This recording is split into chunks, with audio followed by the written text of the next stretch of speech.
He was betrayed by the Empire, and the truth was buried with the death of thousands.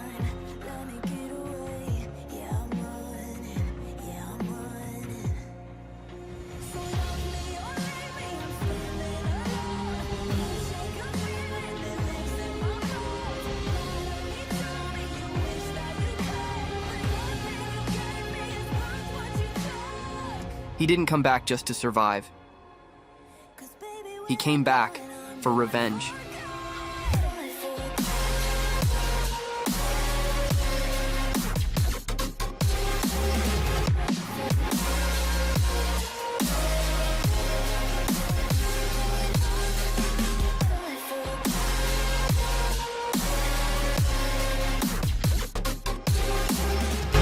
In a world of ruins and destruction, monsters fell from the sky, forming piles of bodies over which a single person walked. That young man looked down at the people there and asked in confusion, "Luo Wei, weren't we brothers who fought together? Why would you do this to me?" Luo Wei activated his voice microphone and answered the young man's question atop the mountain of monsters with another question. "Do you remember when the calamity began? Monsters emerged from spatial rifts, destroying everything in their path. Later, we called those rifts dungeons, and we saw those who came into contact with them gain mysterious powers, classes. That's why we formed the body class to conquer the dungeons, and we managed to advance triumphantly." After a brief pause, Luo Wei cast a sharp look at the young man and added, "And that's why I need to eliminate you. You have become someone beyond my control. Users of powerful classes can easily destroy the Empire's order, and you, who have even surpassed the Triple S class, are the most dangerous of enemies." Hearing the words of someone he used to trust and follow, the young man didn't know how to react to such a shock. They wanted the strongest powers to remain in the hands of the royal family so they could rule the empire. Furious, the young man shouted, "So that's your excuse for eliminating my comrades and family?" The sharp eyes of the one wearing a crown, Luo Wei, pierced the young man, showing he would do anything for the stability of his empire. The young man shouted Luo Wei's name furiously, releasing all his remaining power despite his painful wounds. He vanished from where he was, advancing like a flash of light, but before he could reach his target, a thunderous explosion occurred behind him. With no strength left, the young man fell into a puddle of mud. Mounted on a horse, Luo Wei approached, revealing the truth. "I forged the tempering of your armor a long time ago. That explosion also injected a poisonous compound into your wounds. After a Triple S rank battle, you shouldn't have enough strength to resist. I even prepared my entire army, so consider this my final act of respect for you." Above Luo Wei, all the water in the environment began to gather, forming a large sphere. The young man on the ground, already powerless, saw his life flash before his eyes. In childhood, he had camped and played with Luo Wei. He thought they were good friends, brothers for life, but now those thoughts seemed more like a joke. Before the young man lost consciousness, a voice arose in his mind. "Your secret skill, Mirror World, has met the conditions for activation. Triple S rank secret skill, an ultimate ability that reverses everything. Use it or ignore it." The young man, already powerless, stared at the water mirror below him and slowly closed his eyes, feeling himself drown in a vast lake of darkness. Decades later, in a forest region near a lake, several laughs could be heard. A group of youths had tied someone upside down and laughed at him, pretending he was no longer alive. However, the leader of the group, muscular and wearing a malicious smile, attacked the tied young man, mocking, "I can still see a spark of life in him." Laughing, another boy loosened the rope, throwing the already pale young man back into the lake once again. Falling headfirst into the water, the young man held his breath as long as he could. Outside, the group of delinquents laughed with their friends, wanting to keep the young man there longer so he would learn a lesson for pretending in front of them. Underwater, the young man was already losing breath, to the point that a red trail came out of his mouth. Suffocating, his eyes began to turn red, and shouting in his mind, he wondered why he always ended up in such situations. At that moment, the desperate young man underwater heard a sound coming from outside. Another boy, trembling with fear, had run to the group of delinquents, pleading, "Stop it! He really won't survive like this." However, the leader of the group only cast a look of contempt at the boy and replied, "If he's suffering, let him heal. Isn't he an enchanter?" Maliciously, the delinquent put his arm over the boy's shoulders and whispered in his ear, "Aren't you being hypocritical? Weren't you the one who helped us find him? This is all your fault." The bespectacled boy stammered, trying to find a reason, but that only irritated the delinquent, who proposed, "So, do you want to get in the water instead of him?" The delinquent squeezed the boy's shoulder, mocking, "Did the punching bag grow a brain?" Just as the delinquent raised his hand to punish him, a loud bang was heard. He looked back and noticed that, in the middle of the lake, a glow had appeared. Reverberation spread across the entire surface, creating a new scene. Seeing a dungeon suddenly emerge,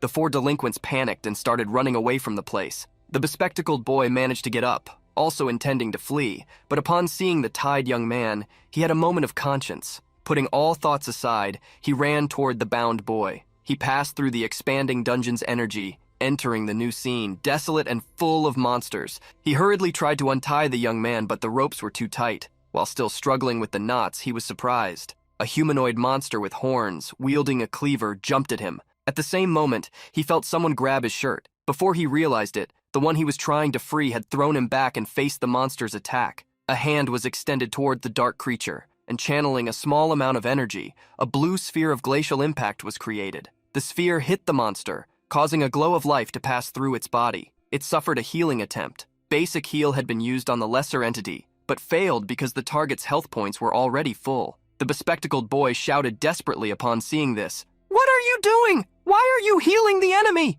The monster grew furious at feeling mocked and attacked again, only to be blocked by a shield of light conjured by the bespectacled boy. The boy who had cast the healing magic opened his stats window and was confused to see that he had the enchanter class. He was also surprised to discover his name was Yun Che. Looking at the energy in his hands and recalling the healing magic he had cast, he realized he was not in his original body. Normally, when someone touches a dungeon, they are bound to a system and receive a random initial class, something that cannot be changed. After that, they become stronger by invading dungeons, gaining skills linked to their classes. However, the protagonist had been a warrior who reached the pinnacle of human existence. At that time, he used a skill called Mirror World, becoming trapped in this world until hearing the cries of a boy drowning. With that in mind, he realized he had been reborn in the body of a young man named Yun Chi. That was not exactly a happy ending, but still, he was grateful to the young man who had given him the chance to take revenge. The bespectacled boy,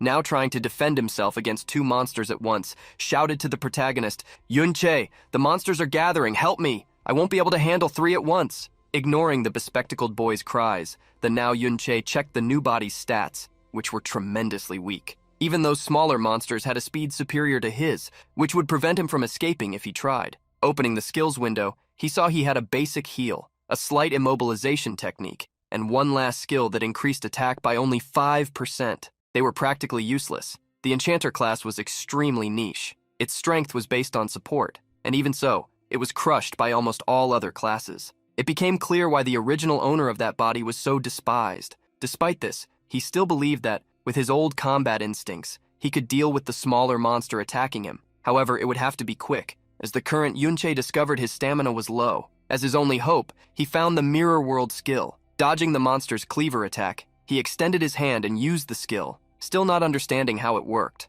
However, the skill failed because the conditions were not complete. Wondering if the problem was the level or the lack of a real mirror, Yun Che lured the monster to a puddle of water. He used the skill again, and once more, it failed due to insufficient level. This allowed the monster to jump on him, pointing its weapon downwards. Dodging the attack and observing the low-level failure notification, Yun Chi confirmed that Mirror World needed a reflective surface to activate. Since the level was a problem, he decided to try using the skill on another target, the cleaver the monster carried. However, once again, the skill failed. Seeing Yun Che continue to fail, the bespectacled young man, whose shield had been destroyed, shouted, "Stop wasting time with those horrible skills. I won't be able to hold them off much longer." At that moment, a surge of energy shot into the sky as a creature leapt onto the battlefield.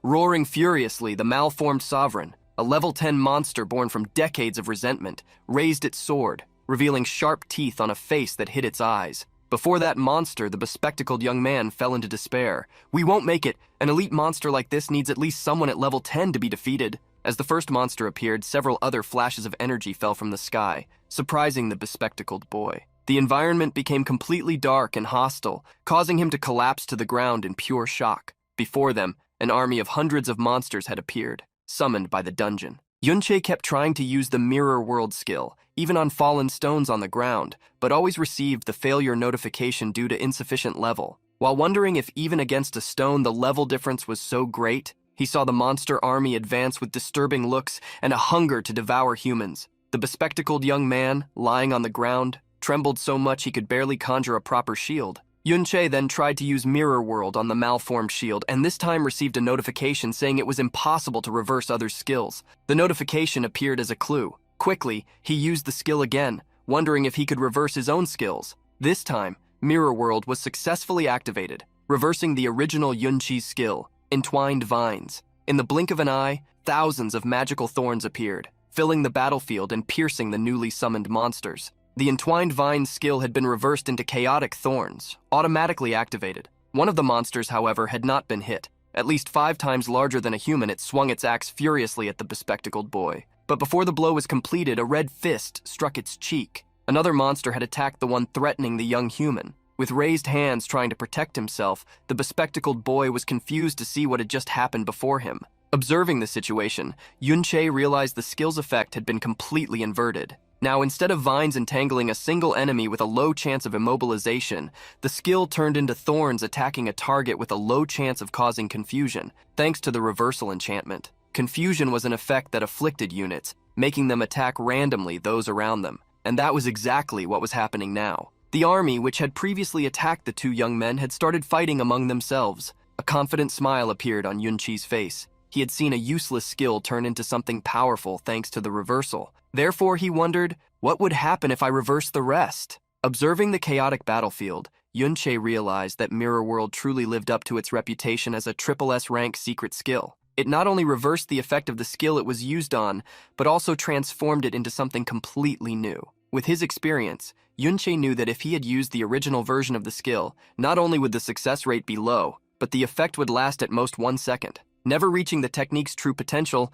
and failing to prevent the dungeon's evil monster army from attacking him. That would have been his end. Faced with such a powerful skill, Yunche considered reversing his other skills as well. The first that caught his attention was Empowered Attack, which increased a target's attack by 5%. Without hesitation, he used Mirror World on the Enchanter skill, and in moments its name changed. Trickster's Blade, now with an initial mana cost of 40 points, granted a 10% attack increase for each mana point consumed, lasting 60 seconds. Drawing a sword, Yunchi infused it with energy using Trickster's Blade. He observed the blade after activating the skill, aware that for the next 60 seconds, each of his strikes would be enhanced. While imagining the potential of such a skill, Yunchi unexpectedly gained experience points and leveled up. He had reached level 6, although at first he did not know how. However, smiling, he noticed many monsters were killing each other thanks to the effects of his skills. The monsters were granting good amounts of experience, but many were still free. One attacked Yunche, who used the sword to block the creature's fist.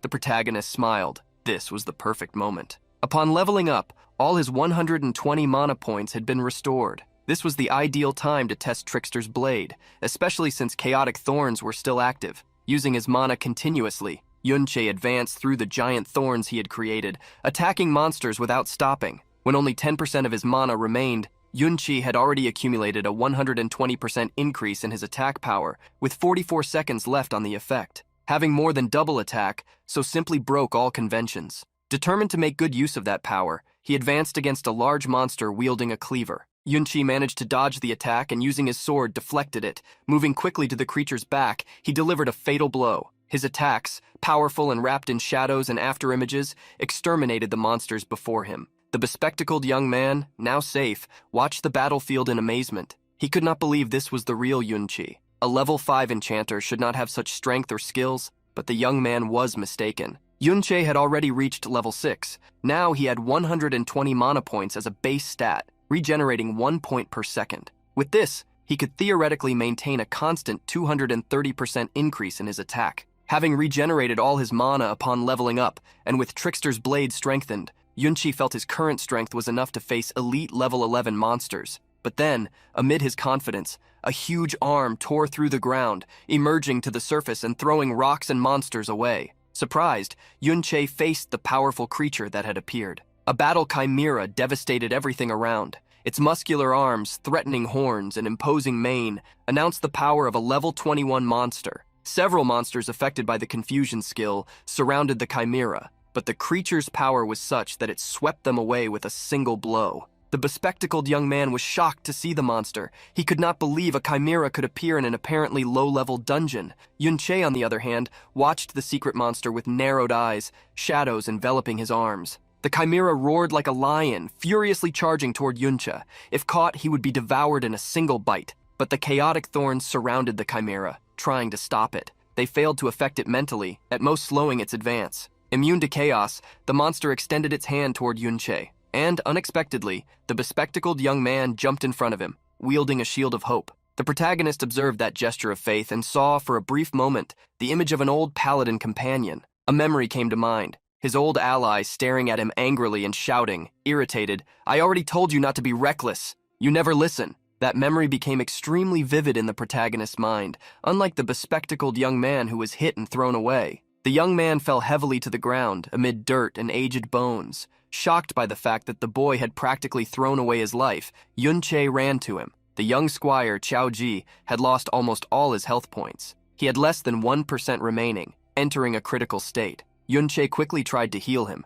but his basic heal only restored a single health point. Yunche had to continuously use his healing skill, randomly regenerating between 1 and 5 health points, until Chao Ji got out of the critical state. After several attempts, Yunche saw his mana run out while Chao Ji's health points were still around 5%. This showed how pathetic the enchanter's healing skill was. Worried, Yunche asked the boy if he had any healing potions. Hearing that Chao Ji still had one saved for emergencies, Yunche told him to drink it. Checking the information of Trickster's Blade, Yunche noticed there was still a 110% attack increase, although with only a few seconds remaining. Against the level 21 boss with over 10,000 total health points, he had no chance of defeating it. However, upon closer inspection, he realized there were several monsters with low health, and he devised a plan to use them. Making a decision, Yunche looked at the young man with glasses. "Chao Ji, wait a minute, I will defeat them." Surprise appeared in Chao Ji's eyes at such a confident statement. Yunche dashed like lightning, attacking the monsters one by one, zigzagging as he circled the main boss.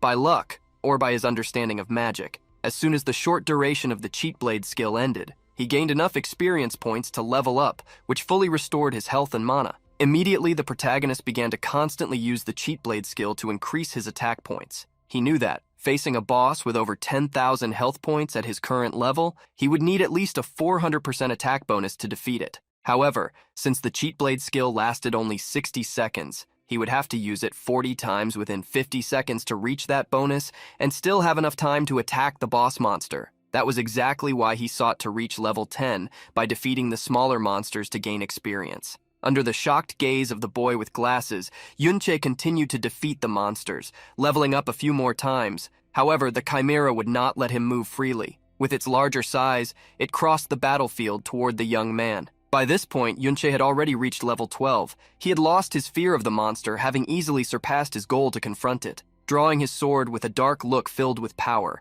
Yunche advanced decisively. Using the cheat blade one last time, he achieved a 510% attack increase, lasting less than 10 seconds. That was the time he had, but for him the power was more than enough. As if forming a spiral, Yunche's attack climbed up the chimera's arms, tearing every part of the creature's body like a whirlwind of blades. Climbing up the chimera's body, Yunche turned and mid-air unleashed a flurry of attacks on the creature's back. The power of the whirlwind shredded the chimera, which could not resist. It only roared like a wounded lion under the blows. In a matter of seconds, the chimera's health points dropped to 0, confirming its defeat. Jaw dropped, Chao Ji wondered, "Am I dreaming? A level 5 enchanter just completely cleared a newly appeared dungeon?" With the experience points obtained from the chimera, Yunche reached level 15, different from the level Chao Ji had imagined. Having defeated the dungeon lord and cleared the entire area, Yunche saw 3 items shining on the ground in front of him. At that moment, Chao Ji, still incredulous, walked up to the young man he knew and somewhat hesitantly asked, "Chao Ji, is that really you? How did you suddenly become so powerful?" The protagonist, with a look full of emotions and memories, looked at young Chao Ji. He clearly saw his friend behind that boy, noticing the resemblance between the two. He couldn't help but ask, "What is your relationship with Chao Ben? Shocked, Chao Ji asked without realizing, "How do you know my great-grandfather's nickname?" Hearing the word great-grandfather surprised the protagonist. He couldn't imagine that he was actually facing a descendant of Chao Ben. The fact that the young man in front of him was the great-great-grandson of the arrogant Chao Ben was strange. The protagonist truly believed that everyone related to him had been eliminated by Luo Wei. The protagonist was about to ask about Chao Ben when Young Zi averted his gaze and said, "There's no reason to talk about him now. If you don't want to answer my question, that's fine. You don't have to humiliate me like that." Confused, Yunche tried to understand what was happening, but the young man, melancholically, Change the subject. We need to go back to school. Tomorrow there will be a visit to the Modern History Memorial. Missing class will get us noticed. Chaoji's words made the protagonist tremble uncontrollably for a moment, but he quickly composed himself. He knew he couldn't reveal his true identity yet, and if Chaoji decided to investigate him, he might find something suspicious. So he put the matter aside and returned to the academy. As Chaoji had said, they were going to the memorial. The protagonist imagined this could be a good opportunity to check the records of what had happened since he was betrayed by Luo Wei. The next day, in a city with buildings reminiscent of revived Gothic style, with pointed roofs, ornaments, and flamboyant facades, a double-decker tram crossed the streets alongside cars. Inside the tram, several students chatted animatedly and enjoyed the ride. At the back of the vehicle were Yunche and Chaoji, both dressed in casual clothes, resting silently. Looking out the window, Yunche noticed how much times had changed. After being absent for so many years, he saw many new things he had never imagined. Humanity now used products derived from dungeons to fuel vehicles, as well as various four-wheeled machines he had never seen before. Confused, he opened his inventory, remembering that only items left by defeated monsters could be taken from dungeons. One of the items Yunche was using at that moment was the Chimera Bone Ring, of epic grade. This ring was made from the ribs of the Dungeon Lord, the Battle Chimera, and allowed the wearer to integrate a chimera limb into their own body. He had also recovered a book obtained in the dungeon, something that was normally sold, but this time he used the passive skill equipment, Physical Resilience. It permanently reduced physical damage received. Remembering that objects that could not be stored in the inventory disappeared after defeating the Dungeon Lord, Yunche wondered what had happened in the world during his absence to justify so many changes. After a few hours of travel, the group arrived at a square where, in the center, there was a gigantic statue in front of a huge museum. While the protagonist stared at that imposing figure, he heard the teacher say to the students, "Before us stands the supreme governor of our kingdom, the emperor who ended the dungeon disasters, Luo Wei." As he led the students inside the museum, the teacher commented, "I believe many know that this place 50 years ago was the scene of the famous rebellion. At that time, we were severely afflicted by dungeons, especially after the appearance of that terrible SSS-rank dungeon. Everyone lived in fear." While showing the museum sections, he continued, "Our king Luo Wei personally led the army on an expedition. Despite heavy casualties, he conquered the dungeon. But at that moment, he was betrayed. A long-planned rebellion caught him by surprise, and the mastermind behind it, you all must know his name, Yunche." With a dark look, the protagonist listened to the distorted version of his own story. According to the official narrative, he, someone the king deeply trusted, had become an ungrateful traitor. Anger grew inside Yunche. They were the ones who had conquered the SSS-ranked dungeon. They were the ones who had been ambushed. The teacher continued fervently, "We cannot imagine the pain of being betrayed under those circumstances, but our king overcame that sorrow and fought bravely. With the help of the hero Ding Kun, he successfully suppressed the rebellion." Yunche frowned upon hearing that name. He didn't remember anyone called Ding Kun. At that moment, the delinquents who had thrown the former Yunche into the lake reappeared. They were surprised to see Yunche and Chaoji. "You're still alive. I thought you had been swallowed by the new dungeon," one of the delinquents explained. "Didn't you hear the dungeon was conquered? For that to happen so fast, it must have been the work of a master. These two must have had absurd luck." Everyone's attention turned to them. Everyone knew Ding Shu and was curious about the situation, questioning Yunche and Chao Zhi whether they had really encountered a dungeon disaster and how they had survived. Ding Shu approached and put his arm on Chao Zhi's shoulder, whispering in his ear, "You're really lucky, but you almost dragged us into that dungeon. How do you plan to pay that debt?" Chao Zhi quickly pulled away, shouting, "That was your fault. I'm going to report you." With a threatening look, Ding Shu grabbed Chao Zhi by the face. "Hey, what's wrong with you? You don't seem to understand the situation." He pushed Chao Zhi to face him and pointed to a nearby statue, where a knight was stepping on someone kneeling with their head on the ground. "Look at this statue. See your ancestor being crushed by the hero, Chao En, the traitor. You're his descendant. Do you think anyone will be on your side?" Chao Zhi fell silent. Ding Shu continued, "You can insult me all you want, but don't you dare speak ill of my ancestor." Ding Shu's loud voice attracted glances. One of the students commented, "Isn't Ding Shu's grandfather the hero Ding Kun?" Yunche, with an even darker expression, started paying attention. Another student said, "That one next to Ding Shu is Chao Zhi, right? The descendant of a traitor insulting the heir of a hero? The world really is upside down." Chao Zhi was shocked to hear everyone repeating that his ancestor had betrayed the king, and that without Ding Kun, many would have died. Inflated by applause, Ding Shu shouted, "I don't care what you say behind my back, but how dare you insult my grandfather in front of me?" The teacher approached, trying to calm things down. "Chao Zhi, your teacher will be fair. Just apologize." Chao Zhi, stunned, heard the teacher continue, "You should be grateful. The hero spared your family. Showing ingratitude is dishonorable. The teacher stepped away, and Dingshu grabbed Chaoji again, pointing around. Even if I beat you here and now, no one will say anything. No one would help a street dog. Holding Chaoji by the hair, Dingshu smiled maliciously and clenched his fist. Do you think the descendant of a hero can be wrong? For my grandfather's honor. As his fist advanced, the malicious smile was interrupted by a shoe that hit his cheek squarely. Dingshu flew away and fell heavily to the ground. Surprised, Chaoji looked at his savior. With a dark look, Yunche said, In this family of heroes, does no one have time to educate their brats? Everyone was surprised to see Yunche, and some even recorded it. Not believing he had actually dared to attack Dingshu, he seemed like a completely different person. Yunche's words echoed among the students. No one believed he had tried to insult the family of a hero. Some who knew Yunche remembered he was only level 5, the weakest in the entire class. However, the one who mentioned this was questioned about how he managed to hit Dingshu and what he intended with that. To many, Yunche had gone mad. This guy has no parents and has always been too gloomy to have friends. Now his brain finally broke.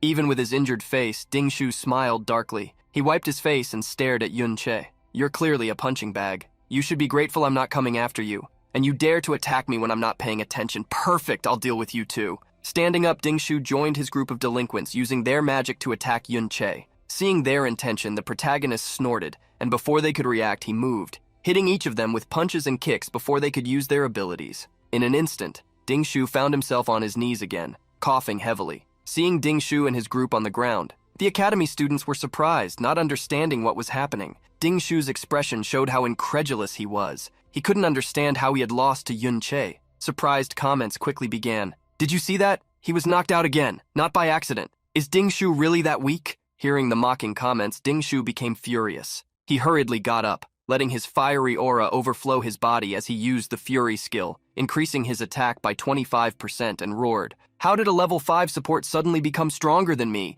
You must have been lucky. Dingshu didn't want to take any risks. He quickly drew a fire hammer from his inventory, which increased his attack power by more than 300 points. With the hammer in hand, he charged at Yunche with fury in his eyes. However, before Dingshu realized it, Yunche had moved to his side and mocked, Your openings are too obvious. With the Cheat Blade skill active, giving him an 80% attack bonus, Yunche hit Dingshu with a left hook. Still unable to believe what was happening, Dingshu began to fall. Midway down, Yunche kicked him once more, driving Dingshu into the ground. At that moment, a security guard pushed the students aside to clear the way, shouting, What's going on here? Seeing Dingshu unconscious on the ground, he shouted, asking if there was any healer nearby. The students were shocked to see the fight. They had never seen Yunche move so fast. Remembering someone said Yunche was only level 5, a girl asked if he didn't seem too strong for that level. Even a little apart from the main group, 2 girls were surprised, although one didn't show it. Irritated, the security guard scolded the teacher. Fighting inside the hall is forbidden. What if something got damaged? Can't you control your students? The teacher quickly approached Yunche, taking it out on him. Insulting a hero wasn't enough? Now you dare attack a hero's descendant? Aren't you ashamed? Immediately, the teacher conjured an item from his inventory, something that caught Yunche's attention. Before the teacher could attack him, Yunche released the power of his ring, destroying the staff the teacher was holding. Everyone was surprised to see the student defeat the teacher in a direct confrontation, and they stared, speechless at the situation. With a faint energy surrounding him, Yunche reprimanded the teacher. You want to talk about shame? Teacher, you who claimed to seek justice seemed to be listening only to Dingshu's side of the story. Are you perhaps trying to curry favor with his family? The teacher was stunned by such a direct accusation. Don't talk nonsense, how could I? However, at that moment he noticed Yunche was wearing a ring and wondered what kind of equipment it was. Even without using his full strength, the teacher had been blocked. He blamed that mysterious ring for it. To save some dignity for the teacher, Yunche commented, Just a casual remark. I don't think you are that kind of person, teacher. After clearing his throat, the teacher replied, All right, I will investigate the cause of the conflict. The teacher decided it was better to retreat. In front of such equipment, there was a possibility someone was secretly supporting Yunche. The protagonist looked at the information of the Chimera Bone Ring and discovered that after a single attack, its durability had dropped to 37%. Although its quality was epic, it was only equipment for a level 21 lord. It was too much to expect it to be so effective against a level 35 teacher. Turning his back to the teacher, Yunche recommended, As punishment, just expel us from the museum. Yunche ignored the teacher and headed toward the exit, calling Chaoji to follow him. As Chaoji hurried to follow, everyone watched Yunche, commenting on their surprise at how completely he had changed, and even blocked a teacher's attack while still a student. After Yunche left, the teacher remembered Ding Shu on the ground and shouted urgently, asking if someone could cast a healing spell on him. After Yunche left the museum, with Qiao Ji following, he lowered his head, thoughts swirling in his mind. It seemed that truly no one had survived. Even Ben Ben had been eliminated by that so-called hero. The protagonist looked at Qiao Ji, who seemed quite excited to follow him, and imagined that if he asked something, the boy would answer without even thinking. Clearing his throat, Yunche asked, "History isn't actually my best subject at school. Can you tell me the specific deeds of that hero called Ding Kun?" Hurriedly, Qiao Ji tried to recall what he knew, which wasn't much, and said, "Back then, it seems he discovered the conspiracies of the great villain Yunche in advance. He led an ambush near the triple S-rank dungeon to provide support, and thus resolved the entire rebellion crisis." Hearing about the ambush, Yunche remembered how he and his group, exhausted, had been suddenly attacked, and powerless to fight back, were destroyed. Qiao Ji revealed that according to history, the hero Ding Kun aspired to solve the dungeon crisis since childhood and had trained for it. After being promoted by the king, he fought in several countries for years, saving many places from crises like the famous Great Cataclysm of Winterfell City. Upon hearing the city's name,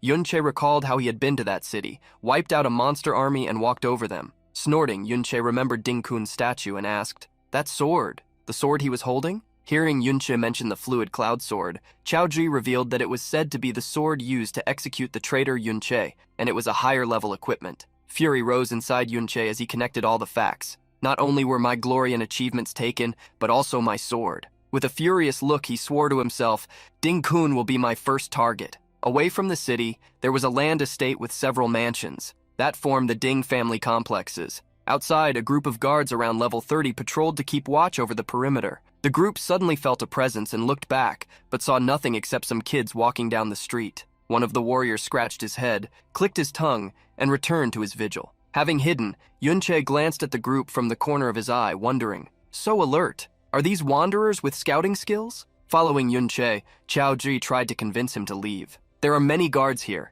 Even if we manage to get in, the moment Ding Shu returns, we'll be screwed." Although Yunche wanted to eliminate the so-called hero Ding Kun directly, he heard from Qiao Ji that Ding Kun spent all his time in high-level dungeons, and unlike decades ago, now people could not freely enter and exit dungeons. High-level dungeons are currently guarded by the military, and a special pass is required to enter them. Yunche believed that Ding Kun's family had such a pass at home, which is why he wanted to sneak in. Curious, Yunche asked Qiao Ji if so many guards were really necessary. Aren't they just one of about a dozen branches descended from Ding Kun? Why so much security? Restrained, Qiao Ji reminded him that after all, it was the house of a hero's descendant, and they also had closed dungeons on their properties. Hearing what Qiao Ji just said, Yunche was confused. Qiao Ji was surprised he didn't know and commented that low-level dungeons had long been bought and sold. Downcast, recalling their situation, he said that this was not something people without power and influence could do. Ding Shu has guards with him all the time, so he can hunt monsters and level up at his leisure. But for us ordinary students, we can at most hunt monsters during private school practice, and even then we have to fight each other for them since they are few. Like an old nostalgic man, Yunche clicked his tongue. This era has changed a lot. Doesn't that mean the rich get richer and the strong get stronger? Running to keep up with Yunche, Qiao Ji confirmed what he thought and said, "A normal person after finishing studies is usually between levels 15 and 20, and after leaving school, they no longer have access to dungeons, so they stagnate. But if you get a dungeon-related job, like a miner in a government dungeon, you can reach level 30 in old age." Looking at the guards patrolling around the residence, Qiao Ji explained that people like them could enter the family dungeon they worked for, which is why they were around level 30. To reach an even higher level, it was usually necessary to enlist in the army or an official organization like a guild or military academy. Only then would it be possible to access a dungeon and level up. Qiao Ji's words confirmed what Yunche suspected. To get stronger, he needed a pass. Following Yunche up to that moment, Qiao Ji asked them to go back.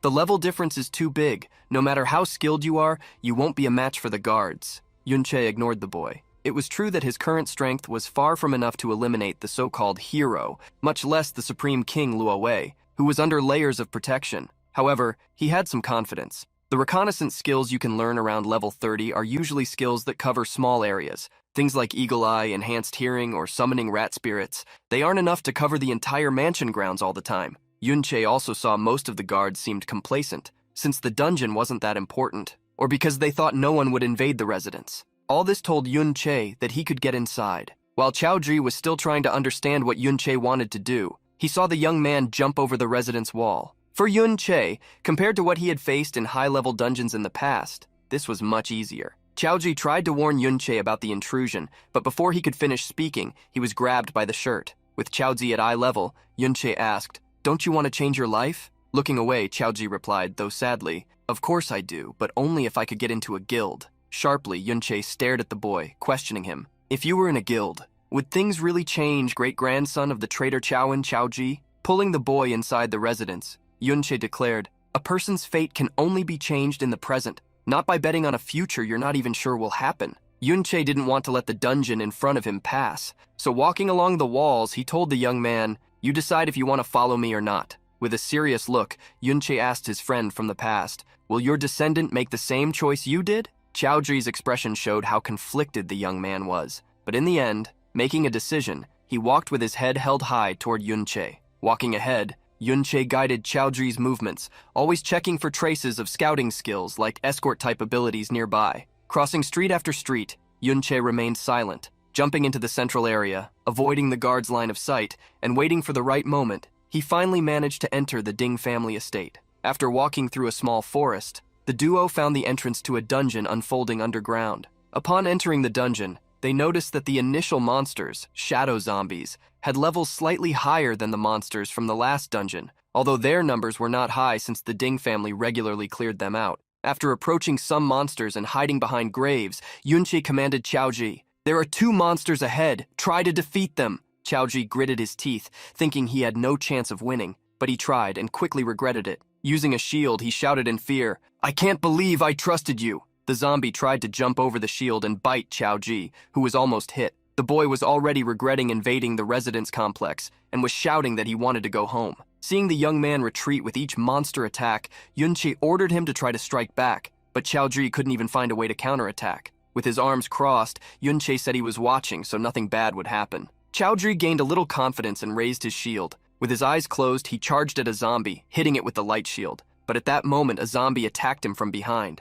By pure reflex, Chaoji dodged the zombie's attack, which only hit his hair. With his arms crossed, Yun-che saw what he had already suspected. The young squire's talent seemed good. His only problem was panicking easily, so he only dared to defend himself. But subconsciously, his spatial positioning and judgment were extremely precise, so it always seemed like he was in a dangerous situation, yet he barely lost much health. Thinking he wouldn't last much longer, Chaoji saw his shield break. Many people stopped moving forward due to lack of courage to challenge themselves, so Yun-che decided to demonstrate how Chaoji should act. He advanced fiercely, zigzagging and defeating the monsters with the skill Blade of Deception, which gave him a 70% attack boost. Yun-che helped because he saw his friend Ben's great-grandson take his first step. Opening his information window, Chaoji was surprised to see he had leveled up, reaching level 7. Yun-che reminded the boy that experience was distributed based on contribution, so if he didn't break the monster's balance, he wouldn't gain many experience points when Yun-che defeated them. With the resentful bone sword, an item obtained in the first dungeon, Yun-che was ready to defeat monsters and level up alongside Chaoji. Curious to see Chaoji was slightly more agile than expected, Yun-che asked how he had allocated his points. Chaoji revealed that, except for the spirit attribute, he generally leveled everything equally. Yun-che frowned and questioned, "But squires don't add points to agility, right?" The poor boy revealed that if he didn't, it would be hard to find a group at school, since no one wanted to wait for someone who moved slowly, as all monsters could be stolen in the meantime. Sighing, Yun-che asked him to keep a long-term perspective in mind, as class advancement promotions after level 60 had attribute requirements. If you want to become a fortress bastion, you'll need 60 points in stamina and 90 in defense, so you can't just add points randomly. Chaoji was confused by Yun-che's words, but the average higher-level person is around level 40. How could I think about reaching level 60? That's rank S. Putting his hand on Chaoji's shoulder, Yun-che looked deeply into his eyes and declared, "From now on, you can start thinking about rank S. No, far beyond rank S." Chaoji was surprised, although deep down he believed those words. Even having said that, Yun-che knew he needed a plan for his own class advancement. Opening his stats window, he remembered that his support class had only become strong thanks to the secret skill Mirror World. He was wondering which class he should choose when he noticed something, reading to himself, "You defeated a zombie. Obtained souls of shadow monsters converted into elements of the expected world. Mirror World skill gained 2,000 experience points." Discovering that Mirror World could be leveled up, he was shocked. The battle against the zombies continued. With his sword receiving the attack bonus from the Trick Blade skill, Yun-che advanced, cutting down each of the monsters. After a series of attacks, the remaining time of the attack bonus ended, and at that exact moment, a monster that had not been eliminated launched a counterattack. With sharp reflexes, Yunche moved his body, attacking once again the greedy zombie, which had about 10% of its health left. The Trick Blade could be a powerful skill, but it was not capable of handling prolonged battles. So this time, Yunche finished off the monster right after its duration ended. After knocking down the monster, exhausted, Yunche checked his stamina. It didn't last long either, making long fights unfeasible. Still, he was leveling up faster than most could. He had gained 2 levels since entering that Ding family dungeon, now reaching level 17. Yunchi had been continuously obtaining souls from shadow creatures after defeating the zombies. These items were converted into mirror world element, causing the skill to gain experience points. After checking his skills, Yunche felt that something was wrong around him. Quickly he moved, leaving the place where he was and climbing one of the natural walls of the cave. Hidden next to Chao Zhi, Yunche watched the Ding family guards, who had been patrolling more frequently since they arrived there. This made the protagonist wonder if the guards had already noticed that someone had infiltrated the property. The squire, who had reached level 8, commented to Yunche, "There are few monsters left. Continuing is very risky." Yunche had to agree with Chao Zhi. They needed to be careful with the guards while fighting and at the same time calculate both the attack increase and the duration of the Trick Blade. That was too much work to do simultaneously. Looking at his inventory and evaluating the skill book he had obtained, the brick spell, which could create a mana brick suspended in the air, he realized that not all reverse skills were useful in combat since, when reversed, this skill had become the void technique, capable of making objects the size of bricks intangible. As for the mirror world skill, it still needed 30% of the experience required to evolve. Seeing how powerful the reverse skills already were even at level 1, imagining how they would be after the mirror world evolved excited him. After standing up to better observe the guards as well as the rest of the dungeon, Yunche imagined that if they defeated its boss, his skill could reach level 2. Since other dungeons might not grant as many experience points, and this was a good opportunity, he decided they should not leave yet. First, they needed to explore the central area where the dungeon boss was located. As they walked toward a zone where vines frequently appeared, raising spiritual chandeliers, Yunche noticed the presence of rats and owls summoned through skills. They needed to hide, as detection skills were appearing more frequently on their path. After a long walk, Yunche finally arrived where he wanted. In a large hall, spiritual chains extended, sealing a grand being on a stone throne. Around him and below the central arena, there were several guards patrolling. Curious, Chao Zhi stretched his neck to the side, impressed. "A controlled dungeon boss. This is the first time I see something like this. The school dungeon boss is also guarded by teachers. Those chains must be very high-level equipment." Yunche observed the situation and analyzed it silently. There were many guards around, and attacking the boss would certainly attract them. At his current level, Yunche knew it would be impossible to defeat the boss under such a guard siege. That's why, when he saw an isolated guard watering a wall, Yunche moved. Attacking from behind the man who was tending to his physiological needs, Yunche caught him with his pants down. With a 150% attack bonus increase, Yunche knocked down the guard, immobilizing him. With a dark aura around him, Yunche walked to the guard. With a cloth partially covering his face and identity, he threatened him. "I'm going to ask some questions, and you better answer." The mustached guard sweated cold with fear, trying to back away, although he couldn't. "Wait, what do you want to know? Ask me, I'll tell you everything. The Ding family doesn't pay well enough for me to sacrifice myself for them." Yunche rolled his eyes, seeing the man surrender so easily. But that was good, as he could ask about his main objective. The frightened man heard about the dungeon passes. "The old master collects a pile of them. They're not rare." Putting fear aside, the old guard looked sideways, mocking. "So you're a group of fanatics of the grandpa hero, going this far." However, his attitude returned to fear when he saw the dark expression Yunche showed again. "Hey, it's true.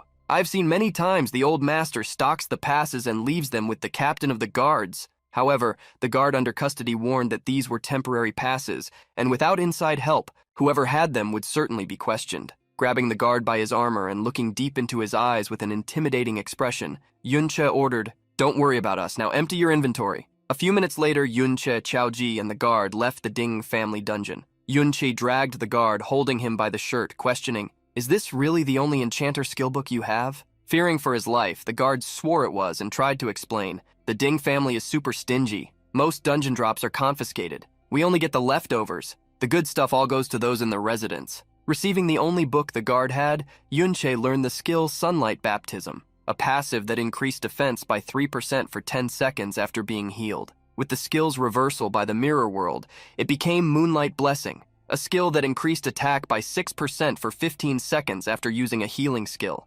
Yunche dragged the guard, who had lost his armor to Chaoji, to the path leading to the inner residence. As they approached and saw other guards, they hid, and the accompanying guard revealed that they could not enter without being summoned. The guard explained that, except for young Ding Shu, everyone in the inner mansion was level 30, using high-rank equipment. Therefore, they didn't even need guards there. Squeezing the man, Yunche questioned if the passes were inside the residence. However, the guard quickly corrected, "No, the family head is there." The guard explained a bit about the structure of the property. In the basement was the dungeon with the boss, while above were the gardens and the inner mansion. The family head was already at level 42, and he warned the boys, "You will definitely lose against him, the mustached master." The old family master was at level 57. He had 3 sons, the family head at level 42, the second family head, also at level 42, and father of Ding Shu, and the third family head, who unexpectedly was the strongest of the 3 sons, being at level 52. The guard wanted to warn the young man who was keeping him captive that,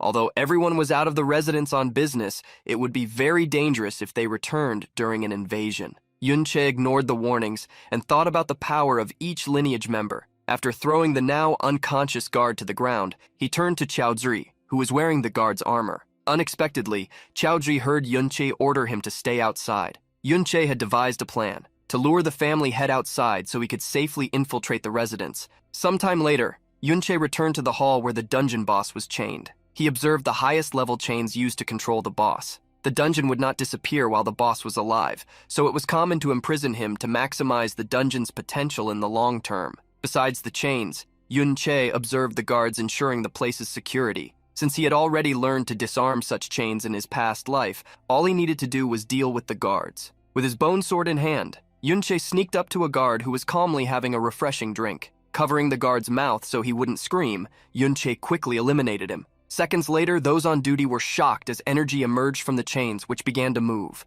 To make the family head leave his home, Yunche unlocked the level 60 chains that until then had held the boss. The giant Dark Knight rose from his throne as he regained his powers. Throughout the dungeon, the guards' screams could be heard. "What happened? The boss has gone berserk!" Outside the dungeon on the Ding family estate, the family head hurriedly commanded the guards to move. "Let's go! Reinforce the dungeon immediately!" Hidden among the bushes, Chaoji watched the guards running into the dungeon. However, Yunche, who had obtained the combat chains as his own equipment, was confident enough to enter the inner residence with ease. Sometime later, at the entrance of the Ding family's inner residence, a carriage had parked, and a butler approached to open the door, welcoming them. "Welcome back, second master and young master." Beside his father, Ding Hao, the one with 2 mustaches, Ding Shu snorted. "You'd think you'd come to greet me even seeing me like this, all because I was careless against that damn Yunche." However, Ding Hao didn't even care about his son, and ran to the other car, opening the back door as if he himself were a butler. "Miss Yunsha, please step down from the carriage."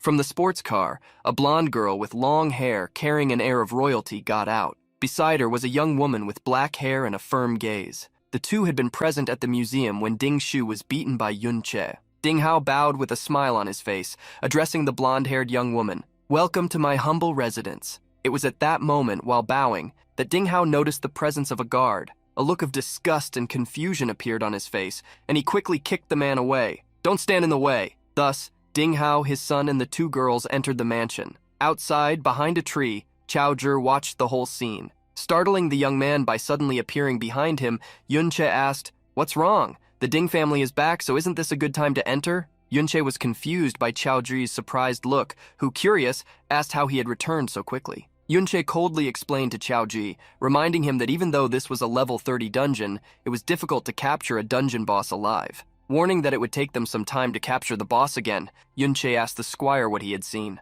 Glancing sideways at the mansion's entrance, Chaozi pointed to the man who had been kicked by Ding Hao and revealed, "That person is my younger uncle." The protagonist listened attentively as the young man told a story. Back then, when Yunche rebelled, his family had already been wiped out, but at the same time, they didn't have to face the humiliation that other families endured. Yunche swallowed hard, imagining what might have happened. Chaozi, with sorrow, revealed, "After that day, the Chao family defended themselves against the Empire's malice at every moment, and under secret instructions from the hero Ding Kun, the persecution we suffered only increased. In the end, we could only become servants of the Ding family, who paraded from time to time to display the power and benevolence of the heroic family." Biting his lips, filled with resentment, Chaozi said that his family, to survive, had to bow before the Ding family, begging and accepting to live miserably. Chaoji revealed that his father's generation tried to change things by going public, but in the end his father went insane, while his uncle became a dog serving the Ding family. Nervously trembling, Chaoji wondered if he really should be there. Silently, Yunche observed the heavy emotions Chaoji carried and stepped forward. Passing by the boy, he stated, "I need to enter the inner residence." Worried, Chaoji tried to stop him. "Hey, Dingshu's father is there now. He's level 42 and fully equipped. If he discovers you, you won't survive." The dark aura around Yunche brought hope. In this era where dungeons are controlled, if you don't take risks, there will be no hope to change your life. And some things, if you hesitate and worry too much about them, will never be conquered. Yunche declared to the young man, "I can help you change, but you need to make that choice first. I choose to fight, but I won't force you." Chaoji trembled with fear, trying to make Yunche reconsider. "But there's a great family that rules the world. Can you really fight against them?" Leaving Chaoji behind, in a burst of speed, Yunche answered, "I don't want to fight a family, but the entire empire." In an instant, Yunche crossed the inner residence courtyard, approaching one of the side entrances. Inside the mansion, Ding Hao heard the news of what had happened and questioned how the dungeon lord had freed himself.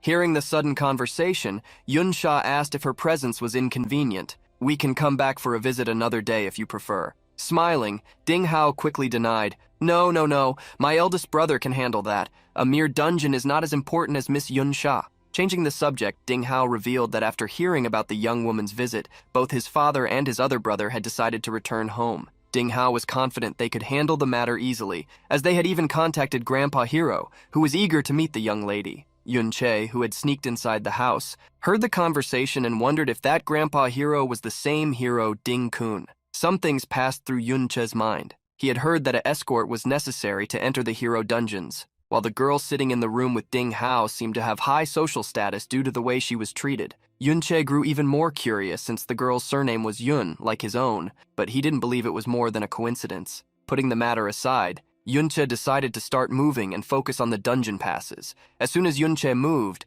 the girl who was with Yunsha, who seemed more like her bodyguard, sensed his movement. Yunche sneaked through the residence, avoiding the maids who chatted distractedly. Carefully advancing, he reached what seemed to be someone's office. At the same time, outside the dungeon, some knights along with the family head were leaving the portal. Ding He, the first head of the Ding family, the one with the distinctive mustache, commented coldly, "He was released with malicious intent, but we couldn't find any trace of anyone. To take such a risk, whoever did this wasn't just after a high-level piece of equipment." Suddenly, the family head raised his hand, ordering, "Surround the inner residence immediately." Since the young Yunsha was visiting, Ding He wanted to prevent any accident from happening to her. Inside the office, Yunche searched through the drawers but found nothing except things he didn't need. Upon finding a locked drawer, Yunche used his ability to change the shape of objects. As soon as he altered the shape of the lock, he managed to open the drawer and found several books. First, Yunche found a diary, but underneath it, there were several high-quality skill books.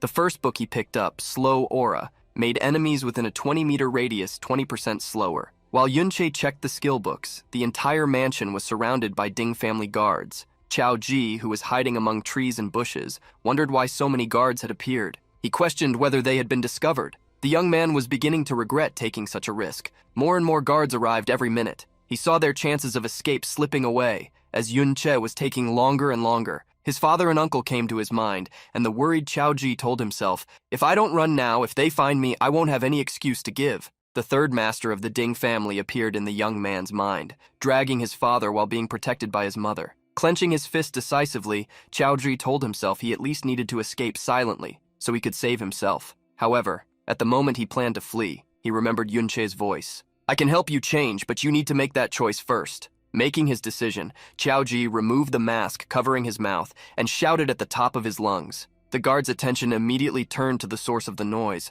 All of them ran toward the shouting voice. Chao Ji had shouted for a reason, to lure the guards away, creating an opportunity for Yunche to escape. At the same moment, Yunche jumped through a window, breaking it. He looked in Chao Ji's direction with a smile, commenting to himself, "Looks like he managed to overcome himself and chose to fight." Jumping over the guards, Yunche shouted, "I took the chains in your skill books. If you want them back, come get me, if you have the courage." Quickly, the guards began chasing after Yunche. Immediately, Yunche chose the Slow Aura skill and reversed it, turning it into Acceleration Aura, a skill that increased the speed of allied units within a 30-meter range by 30%. Ding-hee shouted furiously upon seeing the intruder. Squads 2 and 3 return to support the Dungeon Lord's protection. He's not trying to escape, he's heading to the dungeon. Chao Ji, with a dark and frightened expression, looked back, wondering why Yun-che was leading the guards in another direction. Yun-che hurriedly ran toward the dungeon. He knew that with so many guards around the mansion, the Dungeon Lord must have already been controlled, and for that,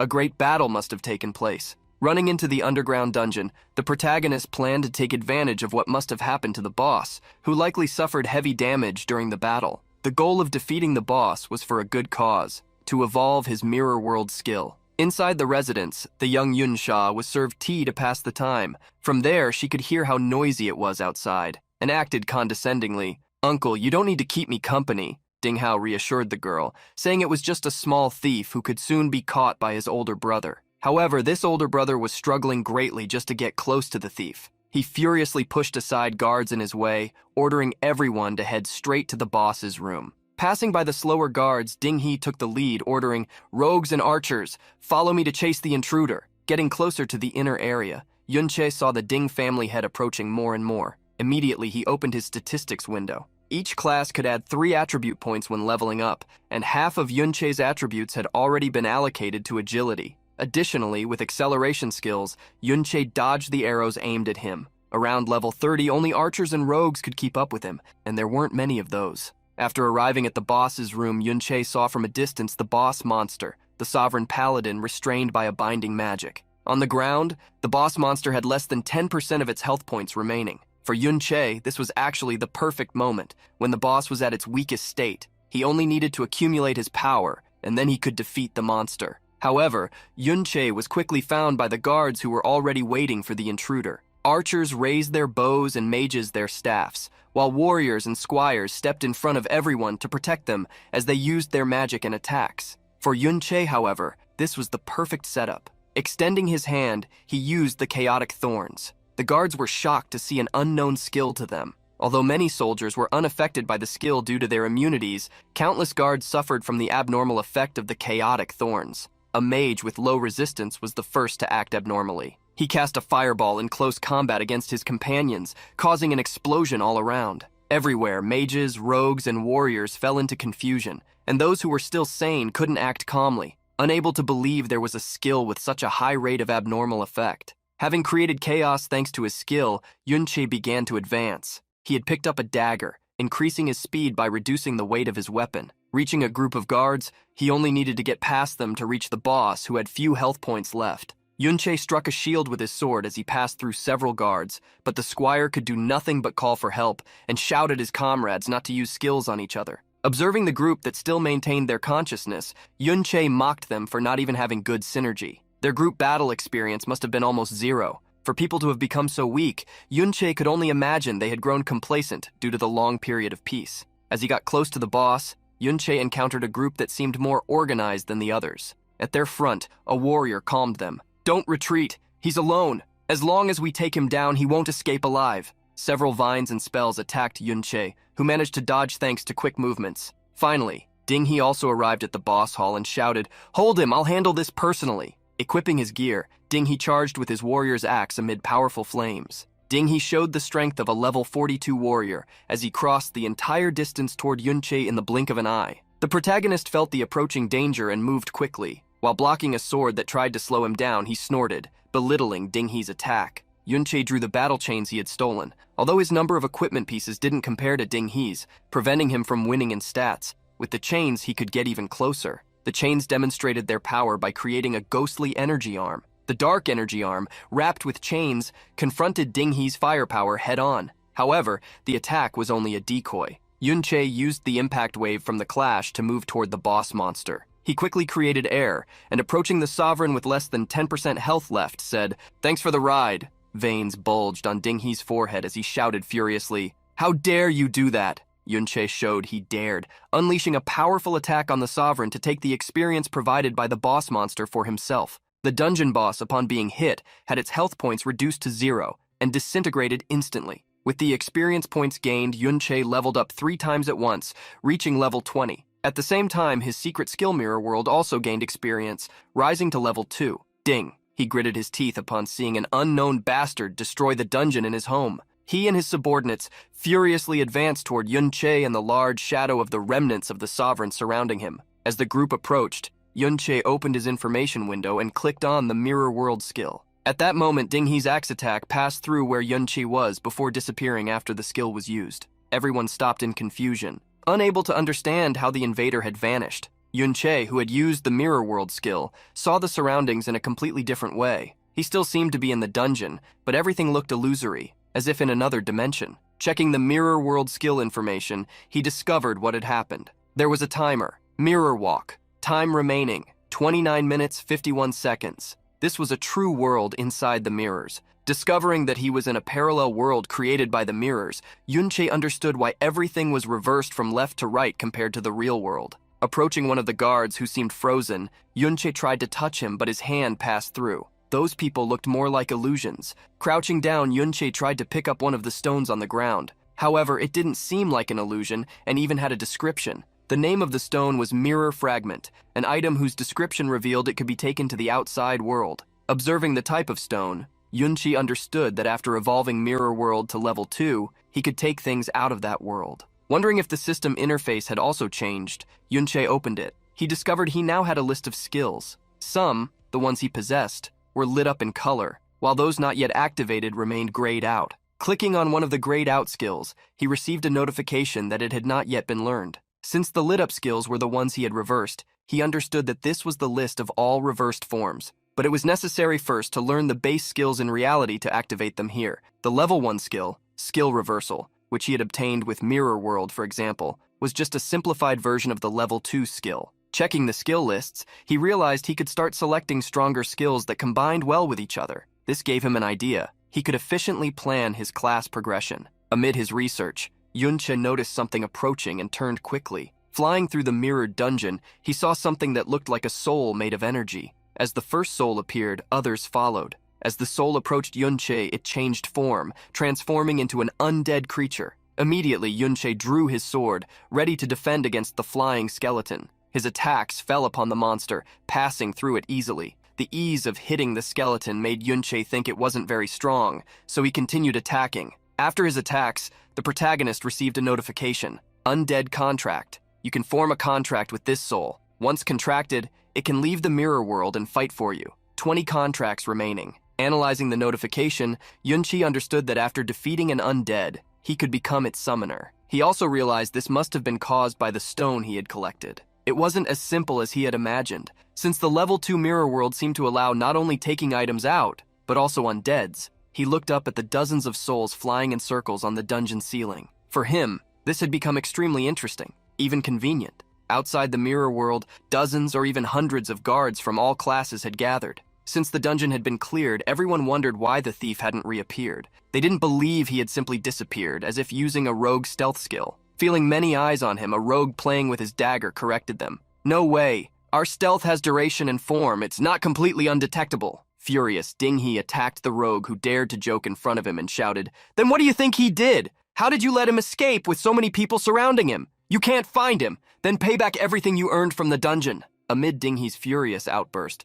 someone appeared a few meters away from him. Both Ding-hee and the rogue he attacked fell silent and slowly looked aside. Yun-che had returned to reality and, realizing the mirror walk time had ended, wondered if he had returned to the same original location or appeared where he was inside the mirror. Amid Yun-che's confusion, Ding-hee recovered and shouted furiously, "Get him!" Yun-che was awakened by Ding-hee and said, "Don't be hasty. After being surrounded for so long, this time I'll return the favor." In the protagonist's hand, an undead energy emerged. He extended his hand, causing that energy to leak out, along with countless undead ghosts that flew throughout the boss's hall, attacking the nearby soldiers. The hunters began to retreat, afraid of a magic they didn't even know. "What is that? A ghost?" Ding-hee, however, was not afraid and tried to calm his subordinates. "Don't panic. They are just undead monsters. I've seen them many times before." One of the ghost skeletons attacked a squire, heavily striking his shield. However, the squire was confused because he had actually managed to defend himself. By observing the ghost's stats, he discovered the monster was only level 20. Upon hearing his subordinate's comment, Ding-hee laughed. "Ha ha ha! I told you not to panic. Now counterattack. Catch it and I'll give you a big bonus." Excited by the reward that had appeared, knights, rogues, and even mages began running toward Yun-che. But as soon as they advanced a few meters, they saw the thief disappear once again. Yunche had used the confusion caused by the undead to escape the dungeon. Even though he knew the levels of his summons were still low, he wished he could have even stronger undead, like dark knights and liches. Against such beings, a disorganized group like the one they had just faced would stand no chance. It was a great regret for Yunche that all the stronger undead he found were already under contract. And since the mirrored world had an exploration limit, he couldn't go beyond 200 meters from his starting point. Since the mirrored world reproduced the scenario he was in, Yunche imagined he could explore it from a different location, to perhaps find higher-level undead. So while running through the Ding Estate grounds, Yunche came across a scene. A warrior was grabbing Qiao Ji by the face, lifting him up. "You hid very well, but did you think I wouldn't find you? Who knows what kind of reward I'll get for capturing you?" Just as the knight planned to take the young man away, Yunche moved, struck him from behind, and made him release the boy. With a shocked look, Qiao Ji spotted Yunche, who grabbed him by the armor and pulled him along. "Let's go!" With the situation having become extremely chaotic,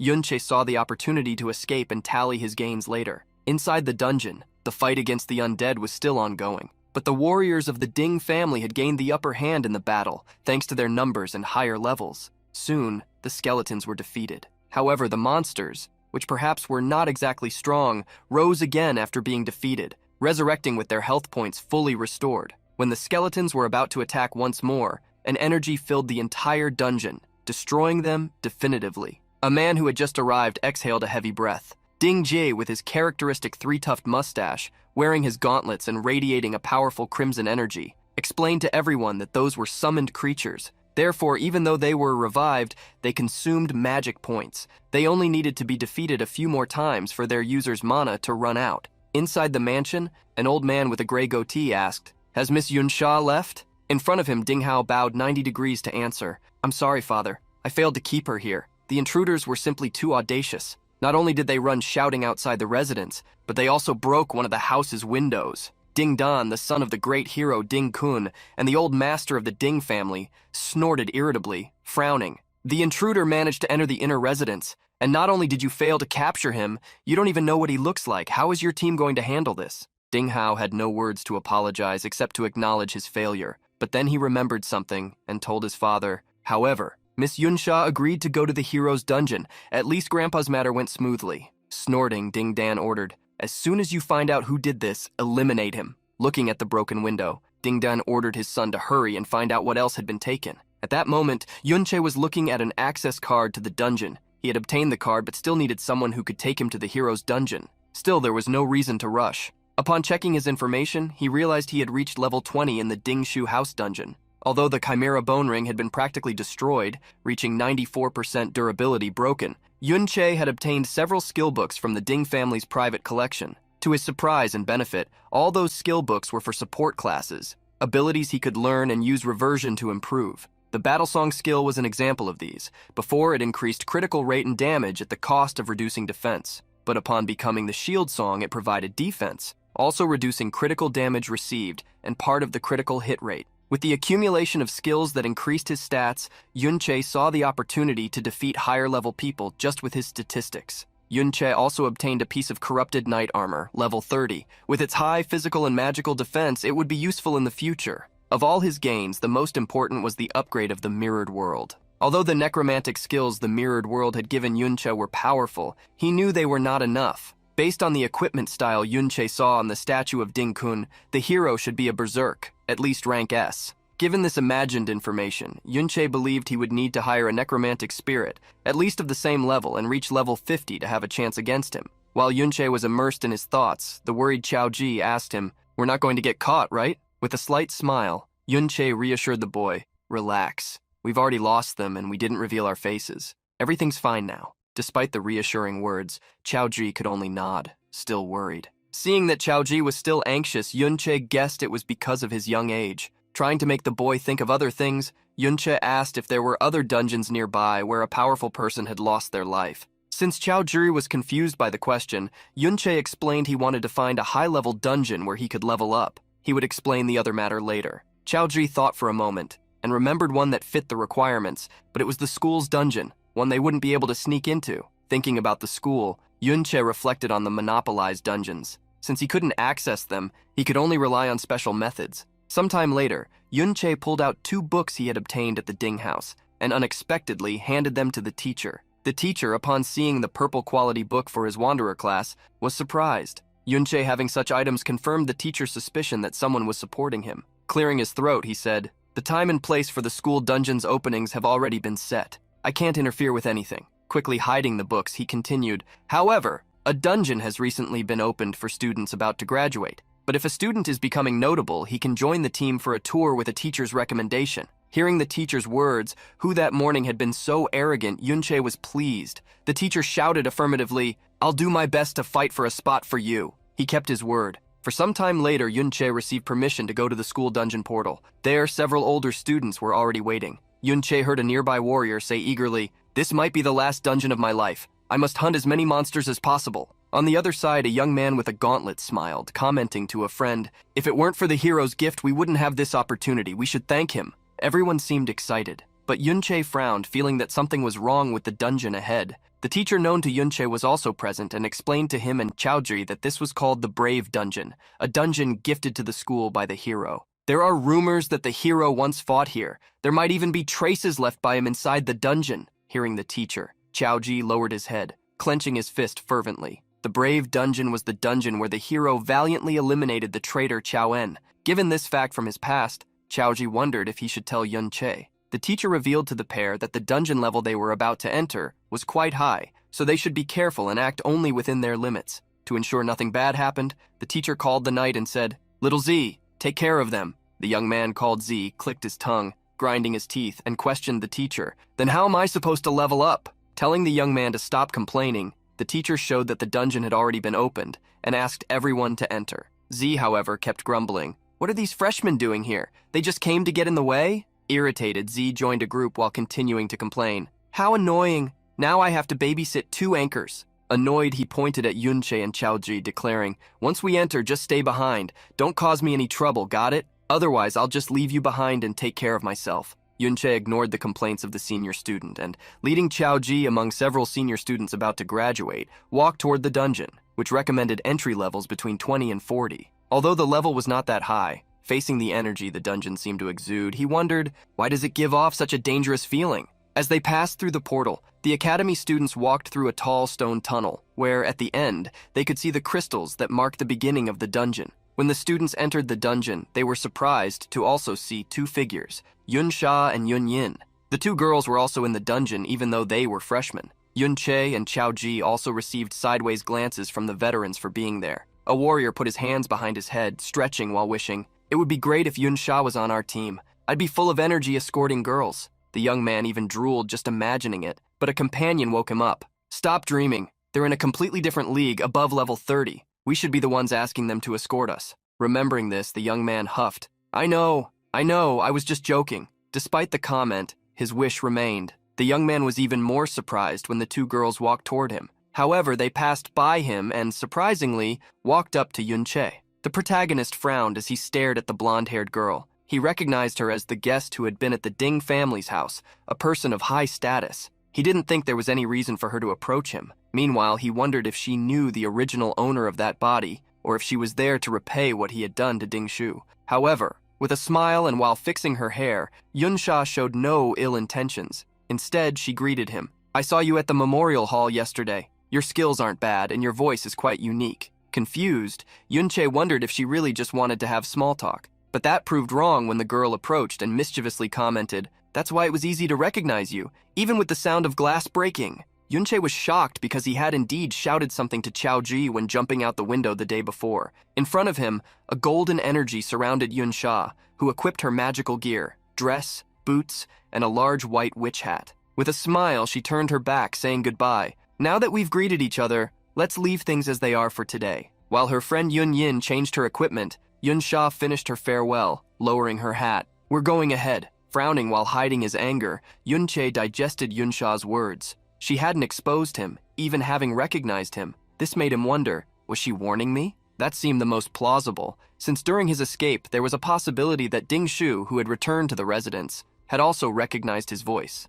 Thoughtfully, Yunche imagined it would be fine if the Ding family wasn't looking for him in the short term, because with the leveling speed he was managing to apply, soon he wouldn't have to worry anymore. Since the 2 girls seemed to be friendly, Yunche decided to warn them. Before they walked away, he said, "You two be careful. This dungeon has a dangerous aura." The two girls stopped, and looking at Yunche, Yunyin analyzed his words. Thinking about it, this place seems a bit strange. At my level, it shouldn't be like this. Realizing the truth in Yunche's words, she smiled slightly, thanking him for the warning before continuing on her way. All the students around were surprised to see Yun Sha interacting with someone when she was usually extremely cold. Soon several of them surrounded Yunche. "Hey, do you know Yun Sha? Can you introduce us to her too?" Apologizing, the protagonist pushed the crowd away. "We need to go now." The veterans were surprised to see the two freshmen wanting to walk alone through the dungeon. "Hey, where are you going? There are level 20 monsters. You'll be killed in one hit." But before anyone could follow them, the veteran who had been drooling over Yun Sha stopped them.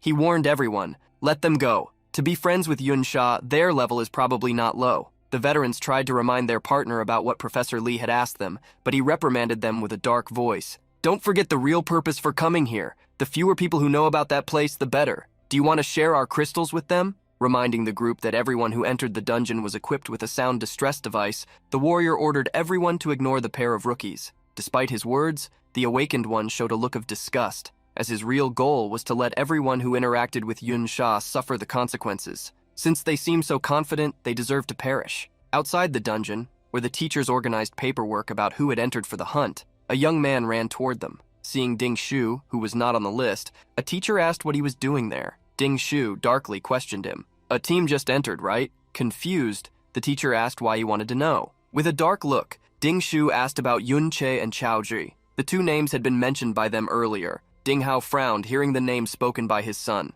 "Don't try to accuse someone just because you lost a fight in the memorial hall. I don't have time to deal with your problems now," Ding Shu shouted irritably when disbelieved. "They were the ones who broke in? Really? I recognized their voices." Ding Shu's uncle argued against him. "Little Shu, the intruders were able to easily escape many guards. That's not something two students could do." Ding Jie agreed with his brother and demanded, "You need at least to prove that the strength of the two boys surpasses that of the guards. Otherwise, we can't believe you." Ding Dan, father of the three masters, ended the discussion. "Enough. We're discussing important matters. Don't disturb us." Now furious, Ding Shu grabbed the teacher by the shirt, demanding, "If Yun Che and Chao Ji entered, I need to enter this dungeon too." In the dungeon, humanoid monsters covered in stones and crystals attacked anyone who crossed their path. However, when attacked, a powerful energy unleashed by Yunchi's sword easily destroyed them. Against the giant crystal eye monster, Yunche faced mana beam attacks. Immediately after encountering the first attack, he activated reflection mode, deflecting the energy beams that left trails in space. Soon after, Yunche instructed Chao Ji to act. The young squire quickly activated a shield spell, the Surrounding Shield, causing celestial winged shields to appear around Yunchi, consuming 40 energy points. This skill lasted 3 minutes and provided a fluid shield with 500 durability points, plus 700 defense points to the target. Right after the first skill, Chao Ji also used Motivational Shout. The skill, which inflamed him with confidence, increased attack damage by 5%, as well as attack speed for him and his companions. With such buffs, he felt confident to advance, leaping over the crystal eye monster. After reaching the top of the monster, Yunche brandished the sword he carried. With a single strike, he brought the blade down from the monster's head to its feet, splitting it in half and subtracting all its health points thanks to the trick blade, which was increasing his attack by 70%. For having defeated another monster, Yunchi reached level 21. Next to him, Chao Zhi cheerfully celebrated having also leveled up. Now the squire had reached level 10. He wasn't at an impressive point like Yunche, but he was already starting to distance himself from other awakened individuals of the same age. The protagonist opened his inventory, checking the skill books they had taken from the Ding family. Both the Motivational Shout and Surrounding Shield skills of Chao Ji had been obtained there. They were extremely useful skills, and the young man could learn them even at a low level. Although the monsters in the dungeon were high level, with Chao Ji's skills, they had become easier to deal with. Continuing through the dungeon, the duo arrived at a vast area with large crystals all around. According to Professor Lee, there were rare monsters in the dungeon, like the Obsidian Beast. This dark crystal beast had a certain chance to drop a support-type skill book when defeated. Gravitational Attraction, one of the skills Yunchi had chosen as essential on the Mirror World skill list. Besides the Obsidian monster, Yunche expected to find undead. Yunche wondered if powerful adventurers had already perished in this dungeon, as their souls might still wander the place. While waiting to find these souls, he was shocked to see something unexpected. Among the crystals, a dark stone monster with crimson marks had appeared. In a crevice with gigantic purple crystals, several of these monsters lurked, overflowing with energy. Yunche and Chaozhi hid, observing them. Yunche never expected to see so many elite-level obsidian beasts moving together. They had even traveled a kilometer away from their usual spawn point inside the dungeon, proving they were wandering-type monsters. Wandering monsters were rare dungeon monsters without fixed respawn locations. They roamed the dungeon and were much stronger than typical monsters. Before humans became powerful, encountering a wandering type meant facing brute force. Such monsters could even roam outside dungeons and destroy human cities, something that often happened in the past, causing destruction and misery, as well as countless disasters. However, in exchange for this risk, the experience and items these monsters dropped far exceeded those of common monsters. Faced with monsters extremely powerful compared to normal types, Yunche launched a surprise attack. Testing their strength, he swung his sword, charging the power of the levels he had reached. After delivering the first blow, Yunche observed the health bar of the obsidian crystal beast, discovering it was constantly healing. In the next moment, not only the monster Yunche attacked, but all the others prepared to launch a mana beam, gathering energy at their center. The mana beams crossed the entire space around Yunche, like a tangled web. Trying to escape, Yunche was hit in the back, even with the surrounding shield protecting him from several attacks. Little by little, the protagonist realized that even with his high speed, these monsters would not allow him to dodge. Looking at his own health bar, Yunche noticed he had only 1/3 of his points left. Perhaps, if it weren't for Chaozhi, his situation would have been even more critical. Immediately extending his hand, Yunche summoned the undead skeletons. The skeletons immediately surrounded him, receiving the mana beam attacks in his place. However, these small monsters lost their health points just as quickly. Making a decision, Yunche fled, leaving the obsidian monsters behind. He was lucky because these monsters were relatively slow, allowing his strategic retreat. Since his health points and defense wouldn't increase in the short term, Yunche retreated to Chaozhi's side, intending to rely on the young man's defense after he evolved. Thus he called Chaozhi, "Let's defeat normal monsters first to level up." Sometime later, the duo reached another floor where Yunche had seen some monsters perfect for the squire to face and evolve. Chaozhi played his role in group battles, being essential for the front line, creating a magical shield in front of his own shield. In battles like these, people of other classes hid behind the squire to deal damage,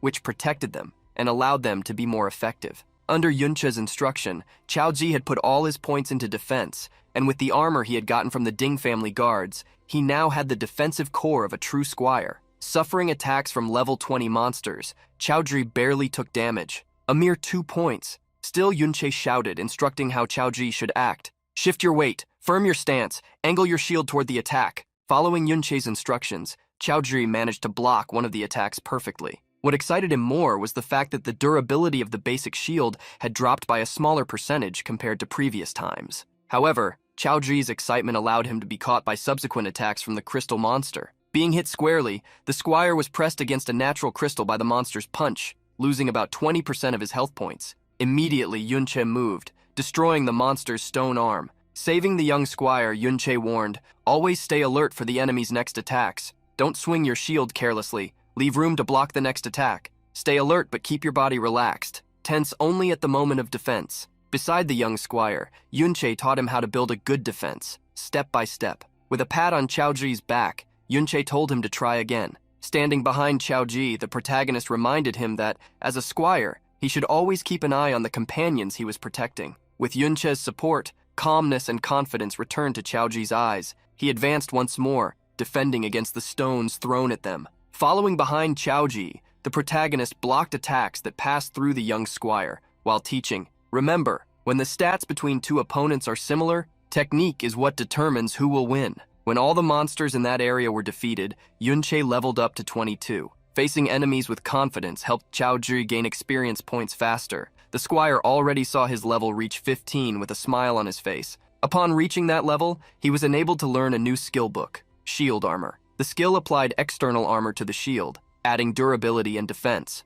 Chaozhi learned the last skill book they had found for his class in the Ding house and tested the skill on Yunche and the summons, protecting them. Now that Chaozhi had leveled up, the duo was confident to face the elite wanderers. However, at the place where the duo had found the wanderers, new people appeared. A group of teachers, upon seeing the monsters, became worried. For the students' safety, it would be better to eliminate the obsidian beasts. Professor Lei En was confident they could handle normal level 30 monsters, but elite wanderers were another story. Suddenly, they saw a spell fired to the top of the dungeon. That was the students' distress signal. With the signal's appearance, Ya Zheng stood up. "We need to rescue the students first." Lei En was still worried about the wanderers, so the third teacher, Rong Zheng, volunteered to stay behind and observe the monsters. With one of the teachers staying back, Ya Zheng now had confidence to go protect the other students. However, before they made the decision, a duo appeared, Chao Ji and Yun Che, who said, "We will keep an eye on them. 2 teachers alone won't be enough to handle elite monsters if they are attacking students in danger." Surprised, Ya Zheng looked at Yun Che and Chao Ji, asking who they were. Getting straight to the point, Yun Che commented on how the wanderers weren't that fast and how they hadn't noticed their presence yet. If they kept their distance, they would be fine. The trio of rescue teachers exchanged glances. Since the young man was confident they would be fine, they gathered their energies to speed up their movements and go to the rescue, warning, "They're extremely dangerous. Stay hidden and don't act rashly." Seeing the teachers leave, Yun Che planned to do exactly the opposite of what was asked. As soon as the teachers left, Yun Che leapt toward the first obsidian monster, unleashing a sword strike charged with tremendous energy. The beast countered with a mana beam, which Yun Che summoned the skeletons to block. Chao Ji did not remain idle, using shield armor and surrounding shield. The undead, with their defense enhanced by magic, blocked the mana beams, allowing Yun Che to move freely. However, the skeletons could not hold out for long and were destroyed. The mana beam spread quickly, but before being hit, the protagonist attacked the obsidian monster at 3 points, draining part of its life. Seeing that the level 30 wandering monster was nearly out of health, Yunchi jumped onto its back and, with devastating strikes from various angles,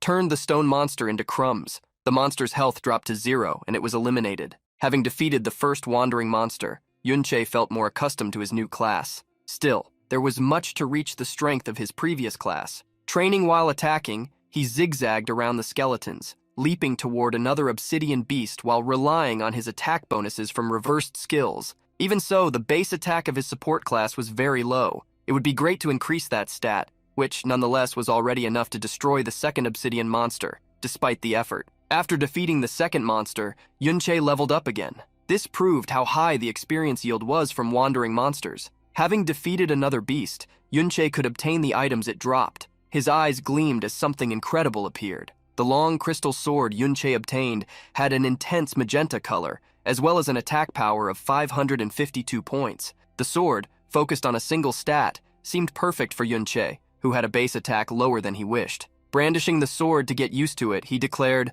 "Hunting will become much easier now." Despite obtaining a good sword, Yunche still felt sad for not getting the gravitational pull skill book he wanted. After defeating the monsters in the area, he wished his luck would be a bit better to find more wandering species. As soon as he wished that, he unexpectedly saw an explosion in the dungeon sky. He remembered that was the place where the teachers had gone. This time, the explosion was bigger, a signal only the teachers sent. At that very moment, Professor Ya Zheng found himself in great trouble. Blocking a passage with his shield, he shouted in disbelief, "Why are so many wandering species gathered here?" In the large area ahead of them, dozens of obsidian monsters were present. While they protected themselves on one side, on the other side of the arena, several students also tried to protect themselves. At the highest point, Yun Sha, seeing the monsters, asked Yun Yin and others what was happening. An instructor approached, responding to the young woman. "It's not clear yet. We just arrived after seeing the signal." Pointing to the cave on the other side of the valley, he said, "The signal came from there. They must be trapped there. We are organizing a rescue, but there are so many monsters that even all of us teachers together don't seem enough." A mage teacher, worried, asked the young women for help. With a confident smile, Yunsha accepted the mission. "It's our duty." The mage raised her hand, lifting a cross of light. It quickly spread, multiplying around her, making several magic circles appear as she cast a spell. Mystic Art. Starlight. The spell granted a buff to all nearby, increasing spirit by 2 points and attack power by 20%. Everyone was impressed by the great effect of the ability, which seemed to be even epic grade. In the next moment, Yunsha used another spell, Gravitational Pressure, causing a large wandering monster to be pressed against the ground, which was destroyed. Immediately seizing the opportunity, Yunyin drew her daggers and with the crimson attack of Secret Thorns, melted all the health points of that crystal monster. Seeing the duo's coordination, everyone was amazed and relieved, as there was truly hope they could rescue those in the cave. Alongside the group, Yunche observed Yunsha. Not only her equipment, but also her skills were top tier. He felt that even if he weren't there, everything would be fine. Still, Yunche wondered how the situation had gotten this bad, and what had attracted so many wandering species. Warning Chao Ji that he would check the surroundings, Yunche asked him to stay put. Immediately, Yunche used the Mirror Walk skill, entering the parallel world.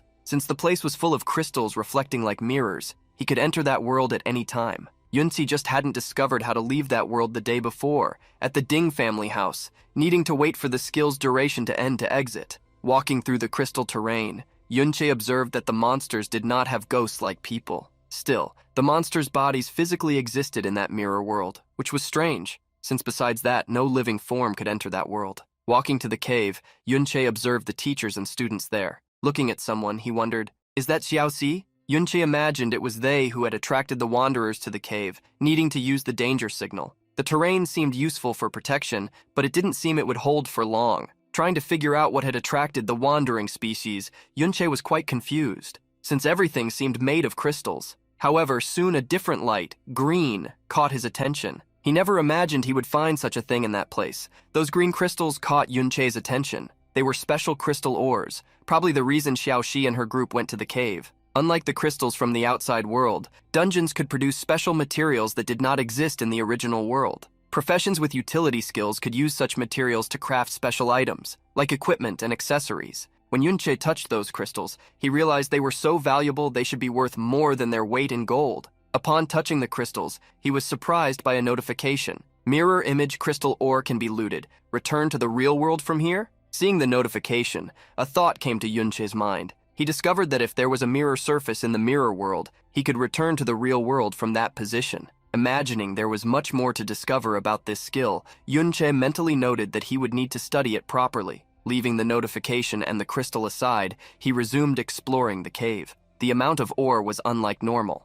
Mining all that ore could make an ordinary person a billionaire, so it made sense that the wandering species were attracted to it. Outside, Yunsha continued using gravitational pressure magic to clear the path, knocking down monsters. Yunyin, with her dual blade dance, tore through the crystals, combining it with crowd control skills. A large magical circle of light appeared in the area, casting a rain of stars over the monsters, surprising everyone. Are all their skills epic grade? Why are they so powerful? They're stronger than the teachers. At some point, the last monster was cut down, and with its destruction, the teachers protecting the students in the cave were found. The students sighed in relief. "We're saved." Entering the cave, Yunyin warned, "Don't let your guard down. We still have to fight our way out, and everyone stop being exhausted." Arriving at the cave, Yunsha, confident from having defeated several monsters to get there, thought it would be easier to leave. But her excited look turned into surprise. The youths in front of her shifted from relieved to frightened by what was behind her. When the young woman turned around, she faced dozens, maybe hundreds of wandering monsters, filling the entire escape path as well as the valley. With so many monsters in that area, the students couldn't help but be scared, as it seemed all the wandering species of the dungeon had gathered there. Unaware of what was happening, Yunche kept advancing in the mirror world. He attacked the stone walls in his path, forcing his way and following the green light of the crystals. It seemed like a labyrinth, so destroying the walls was the fastest way to reach the end. And when he arrived, his eyes widened. Above a stone tree, a star of crystals shone with a much more concentrated essence than any crystal he had seen in that place. That star-shaped crystal seemed to be, along with others, a secret treasure of the dungeon. If crystal ores were considered special dungeon products, then the crystal core could only be called a secret treasure. A secret treasure was a crystallized condensation of all the special products of a dungeon. It took a long and irregular time to form such a core. An ordinary person would never see such an item in their life, and here it was before Yunche, a secret treasure that, like others, possessed a special effect. Upon picking up the mirror image crystal core, he discovered its power. When used,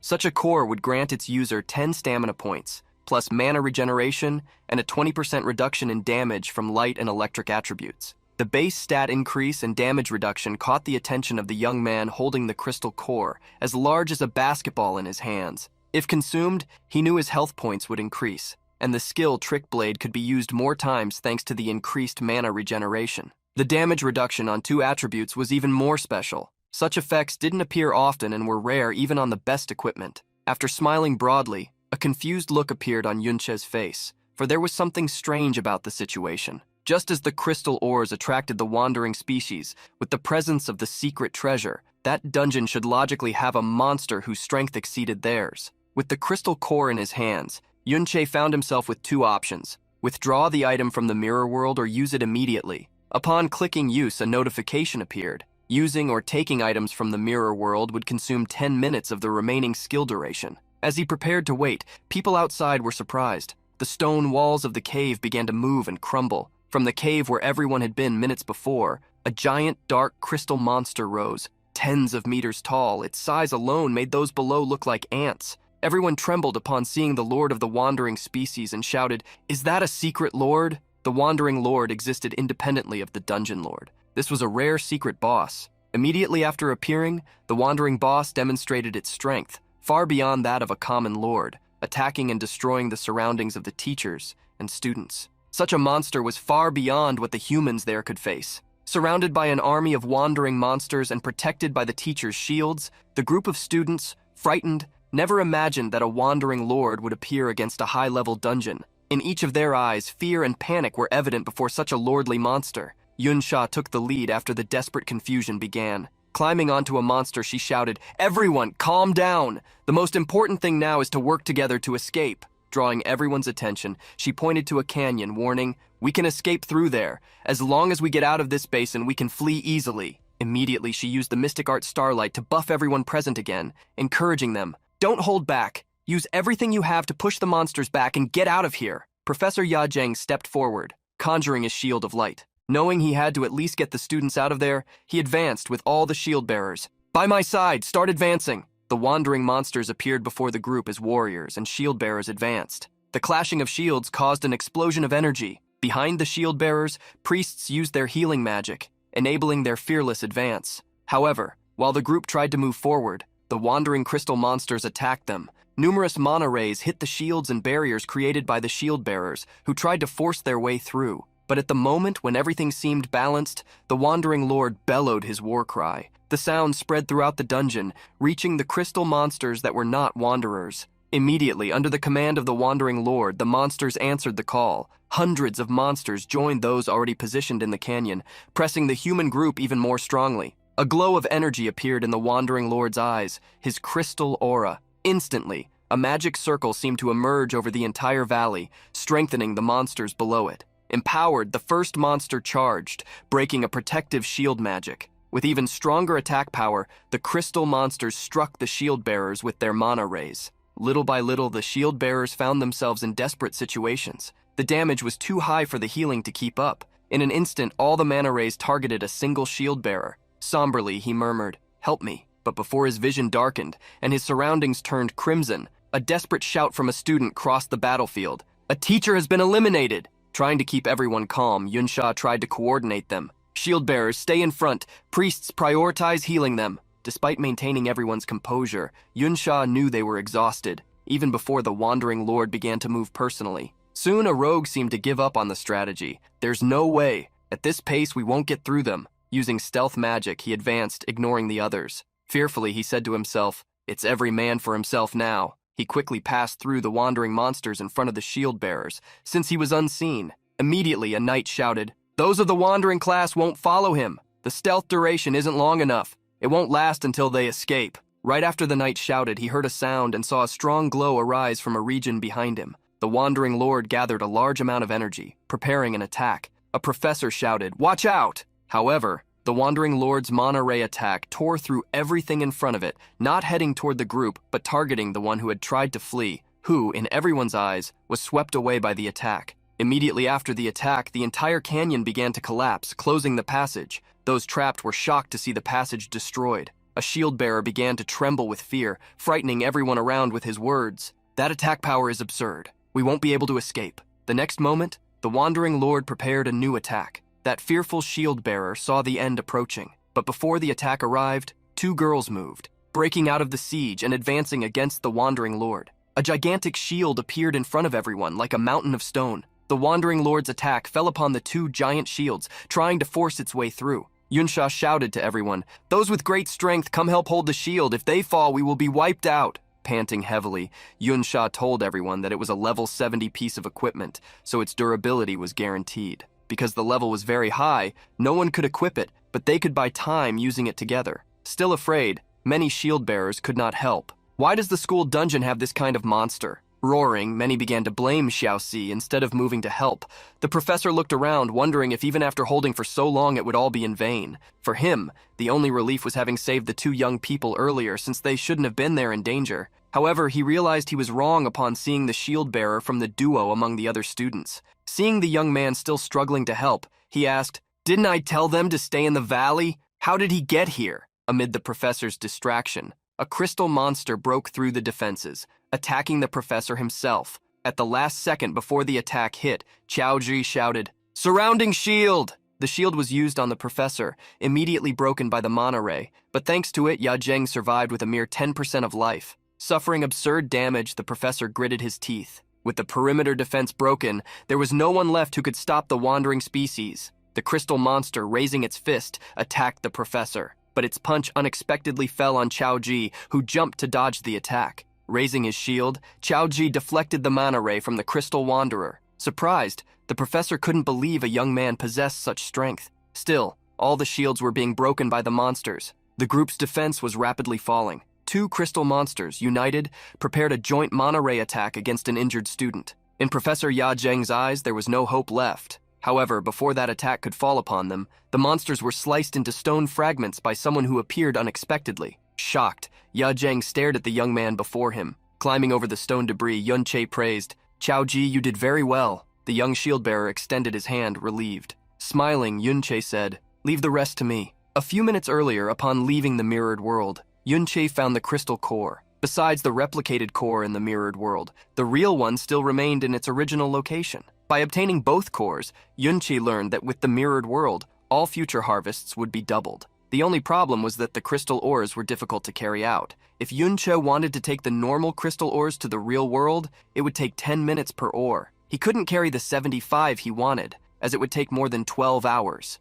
Therefore, Yunche was forced to carry only the most valuable crystal, the replica in the crystal core. As soon as he obtained the second crystal core, Yunche felt the dungeon tremble. The vibrations alerted him that something had happened. Immediately, he ran with the intention of leaving the cave. Touching a mirrored surface, he entered the mirrored world once again, which lasted just under 13 minutes before its cooldown. Discovering that he could enter and exit that world whenever he wanted, while his time had not run out, made him quite confident. Thus, he hurriedly ran through the crystal cave, zigzagging along the narrow path, until he exited the cave and the mirrored world. Yunche was shocked to see that the number of monsters had increased. He did not expect to see so many, but soon discovered the reason. There was a wandering lord, the source of the dangerous aura he had felt at the dungeon entrance. Knowing that Qiaoji and the others were in danger, Yunche moved quickly. He headed toward the first crystal monster, but because he could still enter and exit the mirrored world at will, he used this ability to dodge the monster, pass by it, and exit right after evading it. Yunche had reached level 24. His total mana reached 140 points,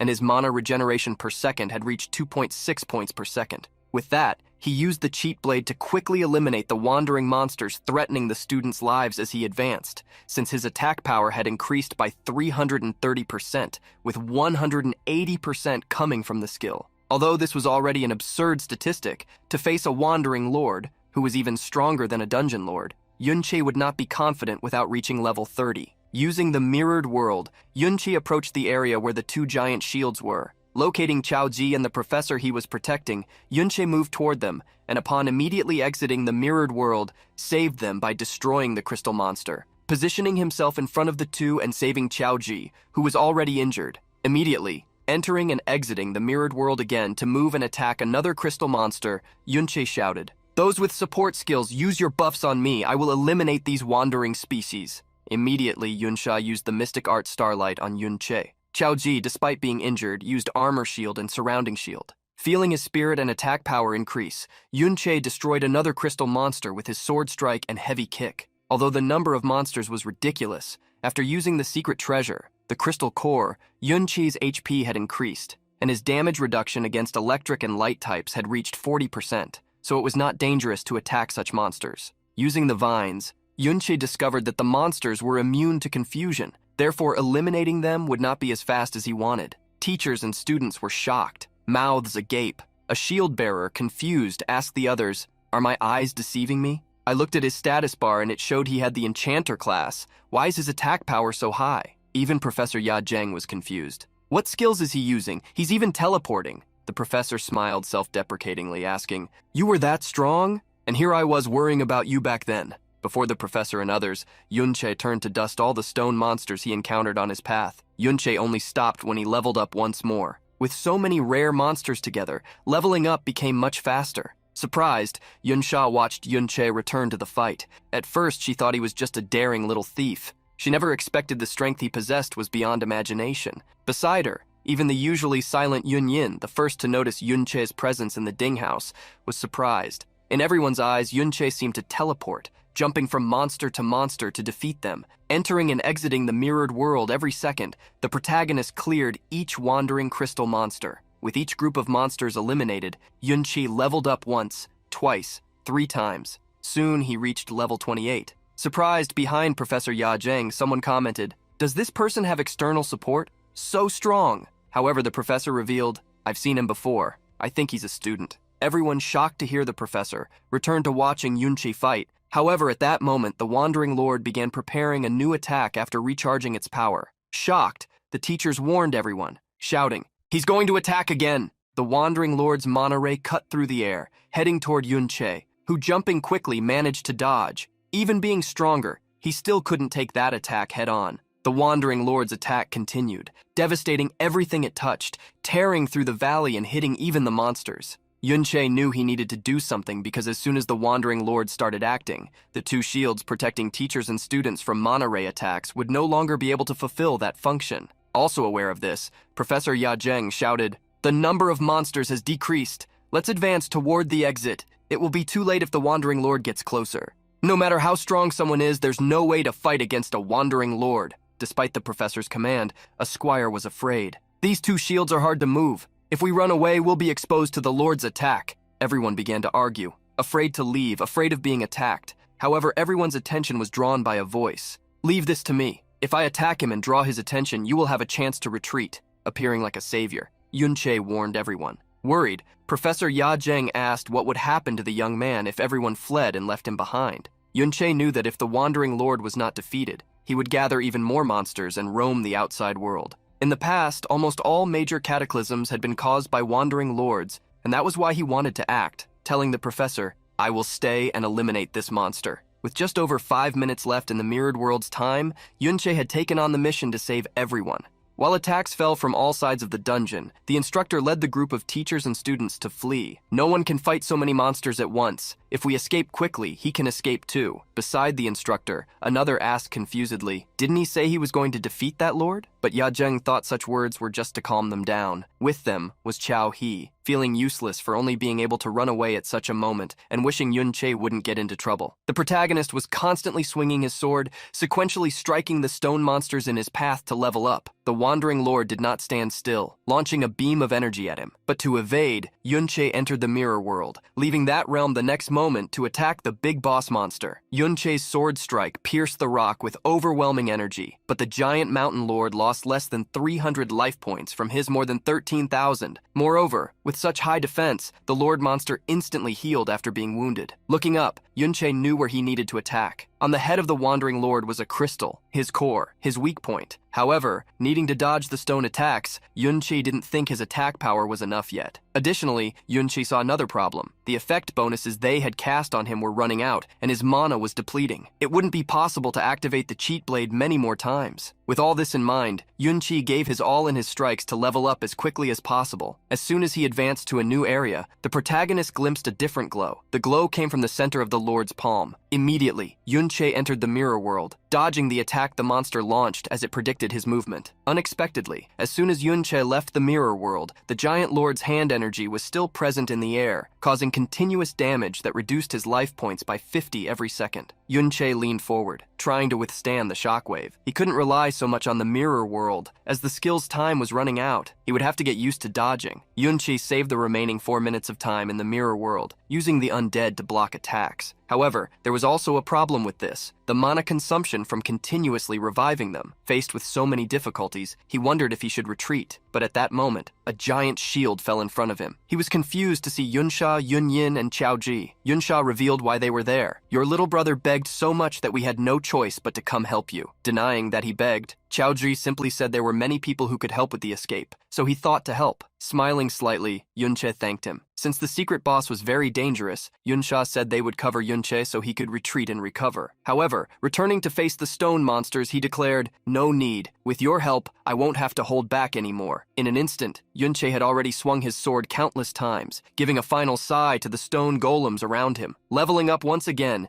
he achieved the feat of reaching level 30. At that level, Yunche glimpsed enough attack power for what he aimed for, equipping the corrupted knight's armor, the level 30 equipment. Yunsha quickly understood what he planned to do. You're not planning to climb the secret lord and attack its weak point, are you? It's impossible to reach that height. Ignoring her comment, Yunche took out a skill book he had saved. He had finally learned the gravitational attraction skill, which pulls the target toward him. Its reverse version, however, does the opposite. It throws him toward the target. Immediately before using the skill, Yunche summoned as many cheat blades as possible, increasing his attack power. Assuring that everything was under control, he extended his hand toward the monster. As soon as he pulled his hand toward his body, he disappeared, being thrown upward. Before Yunsha could realize, Yunche had already reached the top of the crystal. She and Yunyin were stunned. The protagonist swung his sword several times, overflowing his aura's energy to break parts of the crystal. The Wandering Lord roared in pain when attacked at his weak point and released tremendous energy that caused damage around him. Amid the attacks, Yunche suffered continuous damage that reduced more than 100 life points every second. However, this only made him try even harder until he completely broke the crystal when he had less than 20% of his life points left. A notification appeared for him. You defeated the Wandering Lord. 5,000 experience points obtained, as well as the title Wanderer Hunter. Yunche, besides the experience points and the title, also obtained 2 skill books, the Golden Light Barrier and the Angel's Blessing. As soon as the crystal and the Wandering Lord were shattered, Yunche gained 3 levels as a reward due to the experience acquired. His friend Chao Ji celebrated how strong he was. In front of him, Yunsha and Yunyin could hardly believe that he had actually defeated such a terrifying monster alone. Yunche glimpsed the glow of 2 golden items dropping, but before checking them, he felt the ground shake. The great stone monster, having been defeated, began to topple. Yunsha, seeing Yunchi on top of the monster, shouted for him to be careful. The protagonist moved quickly, descending the stone mountain that was the Wandering Lord. Along the way, he noticed the presence of something, a cave. Approaching the cave where there were several crystals, he realized something else, muttering to himself, "Wandering race and human remains?" Entering the cave and looking around,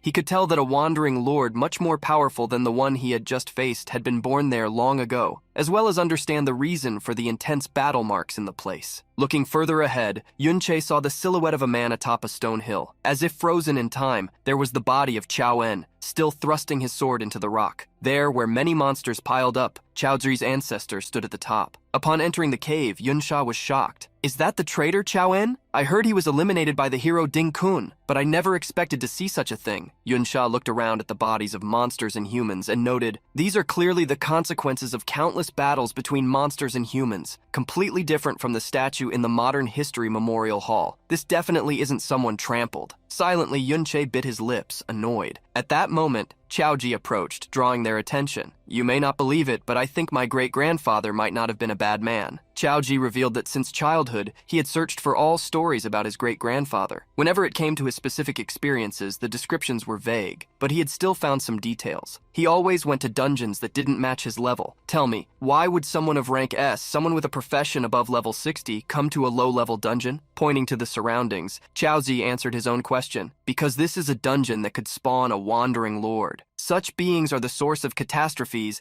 as they summon all monsters nearby. In the past, there were not enough armies to defeat such monsters, even in dungeons. That's why they had to rely on powerful and responsible professionals to regularly clear the dungeons." Pointing to the pile of monsters, where his grandfather was on top, Chao Ji declared confidently, "My great-grandfather was one of those people. He came here to extinguish the disaster before it happened." The 3 standing before Chao Ji remained silent, listening. With his head down, he trembled as he declared, "You might think I'm lying. Even my family says I'm just seeking comfort, that I'm reading between the lines." At that moment, Yunche stepped forward and placing his hand on his friend's shoulder showed a smile. "I believe you." Yunsha and Yunyin were surprised by his action. Even Chao Zhi did not expect it. Memories from the past came to Yunche's mind. Chao En was a brave person who climbed on tables and declared he didn't need a master. He had the confidence to overcome anything. However, when facing many monsters at once, he would cry, asking to be saved. When all this passed and they gathered, he would raise his pride again, pouting crying and claiming he had never asked anyone to save him. When he grew up, even injured, upon hearing that a new dungeon had been discovered, he would smile and ask them to trust the one who secretly worked hard to prove himself to others. Chao En was always criticized for his choice of class advancement. The Sword Guardian, the weakest among all the squires. But he was confident this was a class undervalued because of its point allocation, and that no other squire class could fight it if well built. It was with this confidence that he continued to advance and defeat monsters, even abandoning his own team without permission because he couldn't stand a fight against the wandering race. For him, saving people was just a bonus. Remembering his friend nicknamed Ben, he swore he would settle scores with the Ding family. Sometime later, Ding Ji at the Ding residence frowned, questioning whether his nephew was telling the truth. Ding Shu categorically stated that he could even ask those responsible for the dungeon that Yun Che was truly amazing. Ding Shu told his uncle that he had been blocked at the dungeon entrance by the teachers, so he couldn't enter. But when people came out of the dungeon, everyone was talking about the fall of the Wandering Lord. People were commenting among themselves that the Wandering Lord had been eliminated by just one person. Many were still incredulous about the appearance of a Tier 4 monster near level 40. Ding Shu had clearly heard the group mention that the name of the person who eliminated the monster was Yun Che, and they wondered what his true identity was. At the Ding family house, everyone fell silent after hearing the report. Ding Jae stood up after hearing it and commanded, "Summon the Ding family guards to come with me to the traitor's dungeon." However, he remembered something. Ding Shu had said that a kid from the Chao family was also present. With a sinister look, he ordered, "Bring the entire Chao family too." In the dungeon, Yun Chi collected the legendary skill book, the Golden Light Barrier. He handed the book to Chao Ji, stating that there was no level requirement. Surprised, Yun Sha asked if he was really giving a legendary skill to someone else. He simply said the skill was for squires, so it couldn't be used. When giving it to Chao Ji, he also said, "Maybe your great-grandfather used this skill several times." Impressed, Yun Sha commented that she did not see a lack of power in Yun Che. Compared to him, she perceived a great gap between them. You possess many high-level skills, whether it's the skill to suddenly disappear or the ability to summon so many undead. Hearing Yun Sha, the protagonist realized something that left him astonished. He remembered that his undead were summoned from souls that appeared in the mirror world. Seeing that the time of his skill had been reset, Yun Che quickly entered the mirrored world. Looking at the top of the monster pile, he was stunned. He saw the entire pile, as well as the man at the top, moving like souls. In the real world, Yun Yin wanted to hurry Yun Sha so they would leave, since the young mage had a ceremony soon. Yun Sha realized they had been there a long time. She wanted to stay because things seemed interesting and she wanted to understand where Yun Che had been, missing for so long. When Denden's soul approached, the protagonist spoke to it. "I never thought we would meet again. There are still so many things I want to say, but it's a shame you can't respond." Around Chao En's soul, a dark energy formed until he roared fiercely.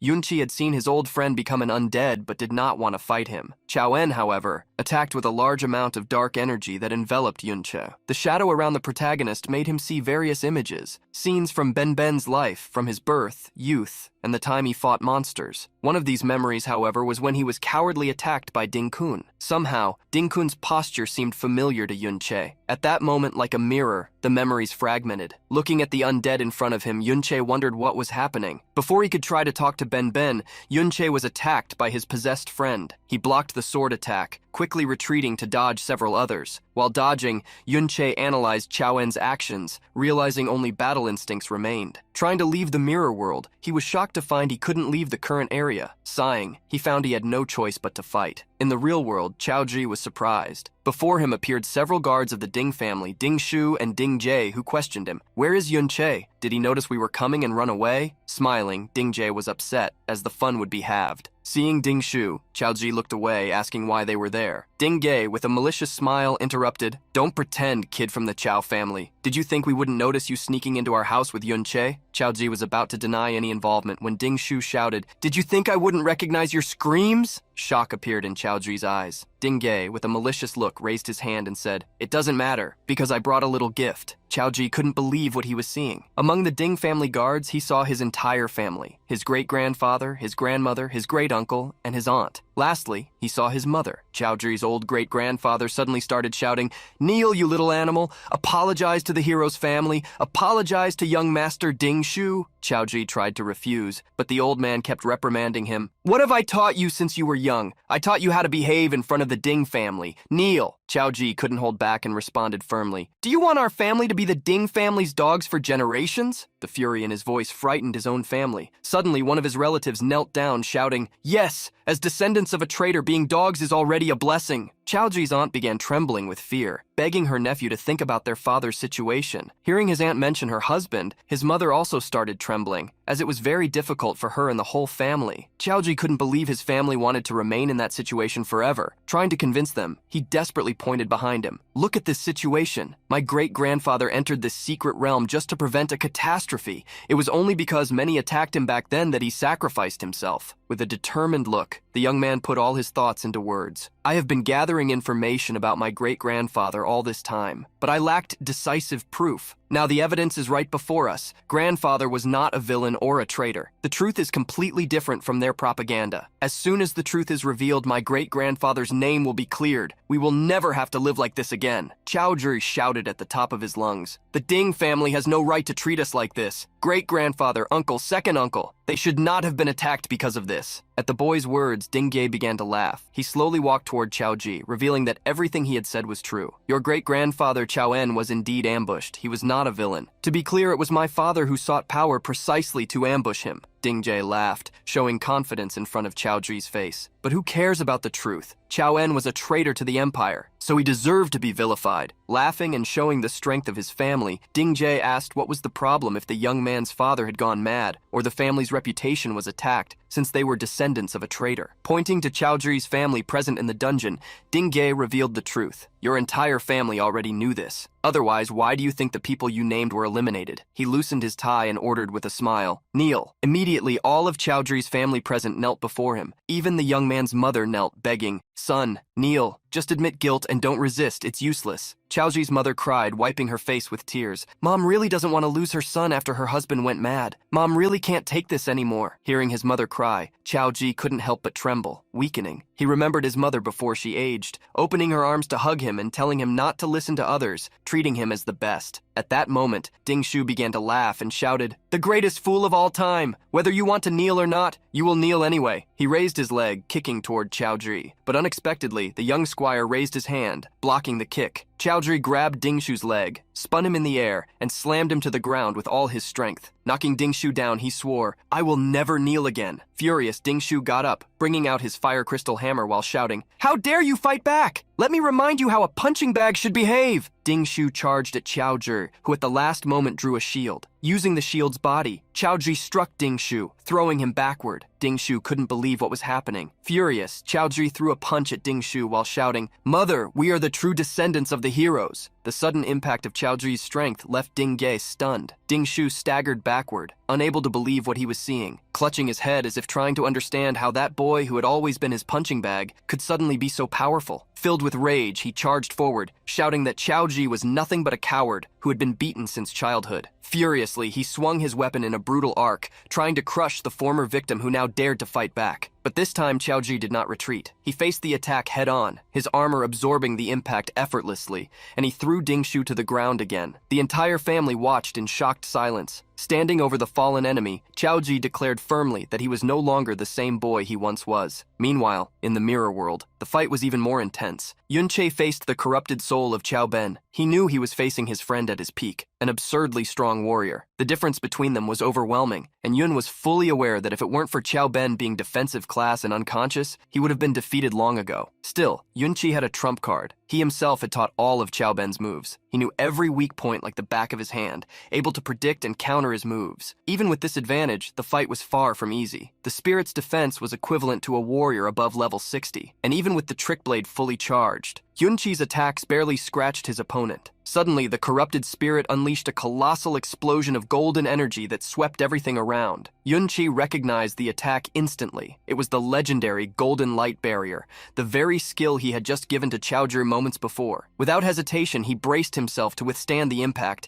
his face marked by grim determination. This fight would be much harder than he wanted to admit. In the real world, humiliated Ding Shu exploded in fury and unleashed his strongest technique, the mountain-shaking wild hammer. But Qiaoji, now transformed into a true tank, not only blocked the blow but counterattacked with a brutal punch that sent Ding Shu flying. To make things worse, he followed up with a shield charge that crushed him to the ground again. The scene made Ding Jie lose his patience. Mocking his fallen nephew, he asked how he could be beaten by that Qiao family brat. Then he decided to settle things himself. He advanced on Qiaoji with a devastating, energy-filled strike. But just as his fist was about to hit the boy, a golden flash lit everything up. Stunned, Ding Jie froze in shock. Before him, Qiaoji had raised a sparkling energy barrier, the legendary golden light shield. With this new power on his side, Qiaoji didn't miss the chance to taunt. He called the Ding family fake heroes, cowards who didn't even have the courage to fight one-on-one. Meanwhile, in the mirror world, Yun Che faced exactly the same legendary skill. The corrupted spirit of Qiao Ben was protected by the golden shield, and Yun Che kept launching purple energy slashes one after another. He knew that technique well. Like all legendary skills, the golden light shield's defense didn't depend solely on the user's attributes. As long as it didn't receive a single hit with double the required resistance, the shield could withstand at least 10 direct attacks. But there was a weakness. The shield was consumable. Every damage, no matter how small, drained its energy. And that was the gap Yun Che was exploiting, wearing down the defense with each hit. Back in the real world, the shield protecting Qiaoji finally shattered under the relentless pressure of the Ding family's attacks. Ding Ye, unimpressed, laughed scornfully. With a cruel look, he declared it wouldn't have made a difference even if Trashan himself had used that technique. Even wounded, Qiaoji grabbed Ding Shu in an armlock, and with renewed courage retorted, if his great-grandfather were there, it would be Ding Jie who was on his knees begging for mercy. The boldness made Ding Jie lose his temper. Enraged, he unleashed a wave of red energy that threw everyone into the air. Hovering over the armored Qiaoji, he mocked his ancestor, calling him a useless fool who had died in a low-level dungeon. And he added, even if Qiao Ben were there, he would also be forced to kneel. To prove his point, he stomped the ground hard and activated a devastating skill, the gravity shockwave, which made the ground explode in a brutal eruption of rocks and energy. The blow hit Qiaoji squarely, making him spit blood, but against all odds, he still managed to stand. Ding Jie arched a surprised smile, sarcastically praising the boy's resilience. Then he summoned a gigantic shining crystal axe and with a sadistic look, murmured how fun it would be to see Qiaoji try to stand after having his legs cut off. As he raised the axe to finish the attack, Qiaoji's mother ran in front of her son, throwing herself to the ground and begging the third master to spare him. Crying, she said he was just young and reckless. She fell to her knees, offering herself in his place, asking Ding Jie to do whatever he wanted to her. This desperate plea only awakened something even more cruel in Ding Jie. A wicked smile spread across his face as he shifted his gaze between the mother and son. Then he issued a terrifying ultimatum to the bloodied and cornered Qiaoji. If he did not kneel, he would kill his own mother before his eyes. Tired of waiting, Ding Jie dismissed the threat coldly, saying there were still many others to kill. He brandished the axe at Qiaoji's mother, ready to carry out his cruelty. In panic, Qiaoji shouted for him to stop, his determination finally breaking, about to surrender. But before he could say a word, the ground shook violently, and a colossal explosion of dust and debris erupted, blocking everyone's view. As the smoke began to clear, both the Ding family guards and the Qiao family stood in complete silence, stunned by what appeared before them. Ahead of them appeared a gigantic spectral figure, clad in full black armor, radiating an intimidating blue aura that made the air feel heavy. Ding Jie, still with the axe raised, froze in disbelief. Recognizing the impossible, his voice trembled as he stammered the name, Qiao En. The revelation spread like shock among everyone. Qiaoji's mother whispered, her voice choked between astonishment and terror. Grandfather? The Ding family guards panicked, asking each other how someone who had already died could be back. But one of the Qiao family elders realized the truth behind that appearance. It was not a natural return, but an undead. At that moment, a new silhouette emerged from the dust. Standing beside the spectral warrior was Yun Che. He stared at everyone with a cold, accusing look, reminding them how they had despised Qiao En's name moments before. With a dark smile of satisfaction, Yun Che declared it was only natural that Qiao En had returned from the depths of hell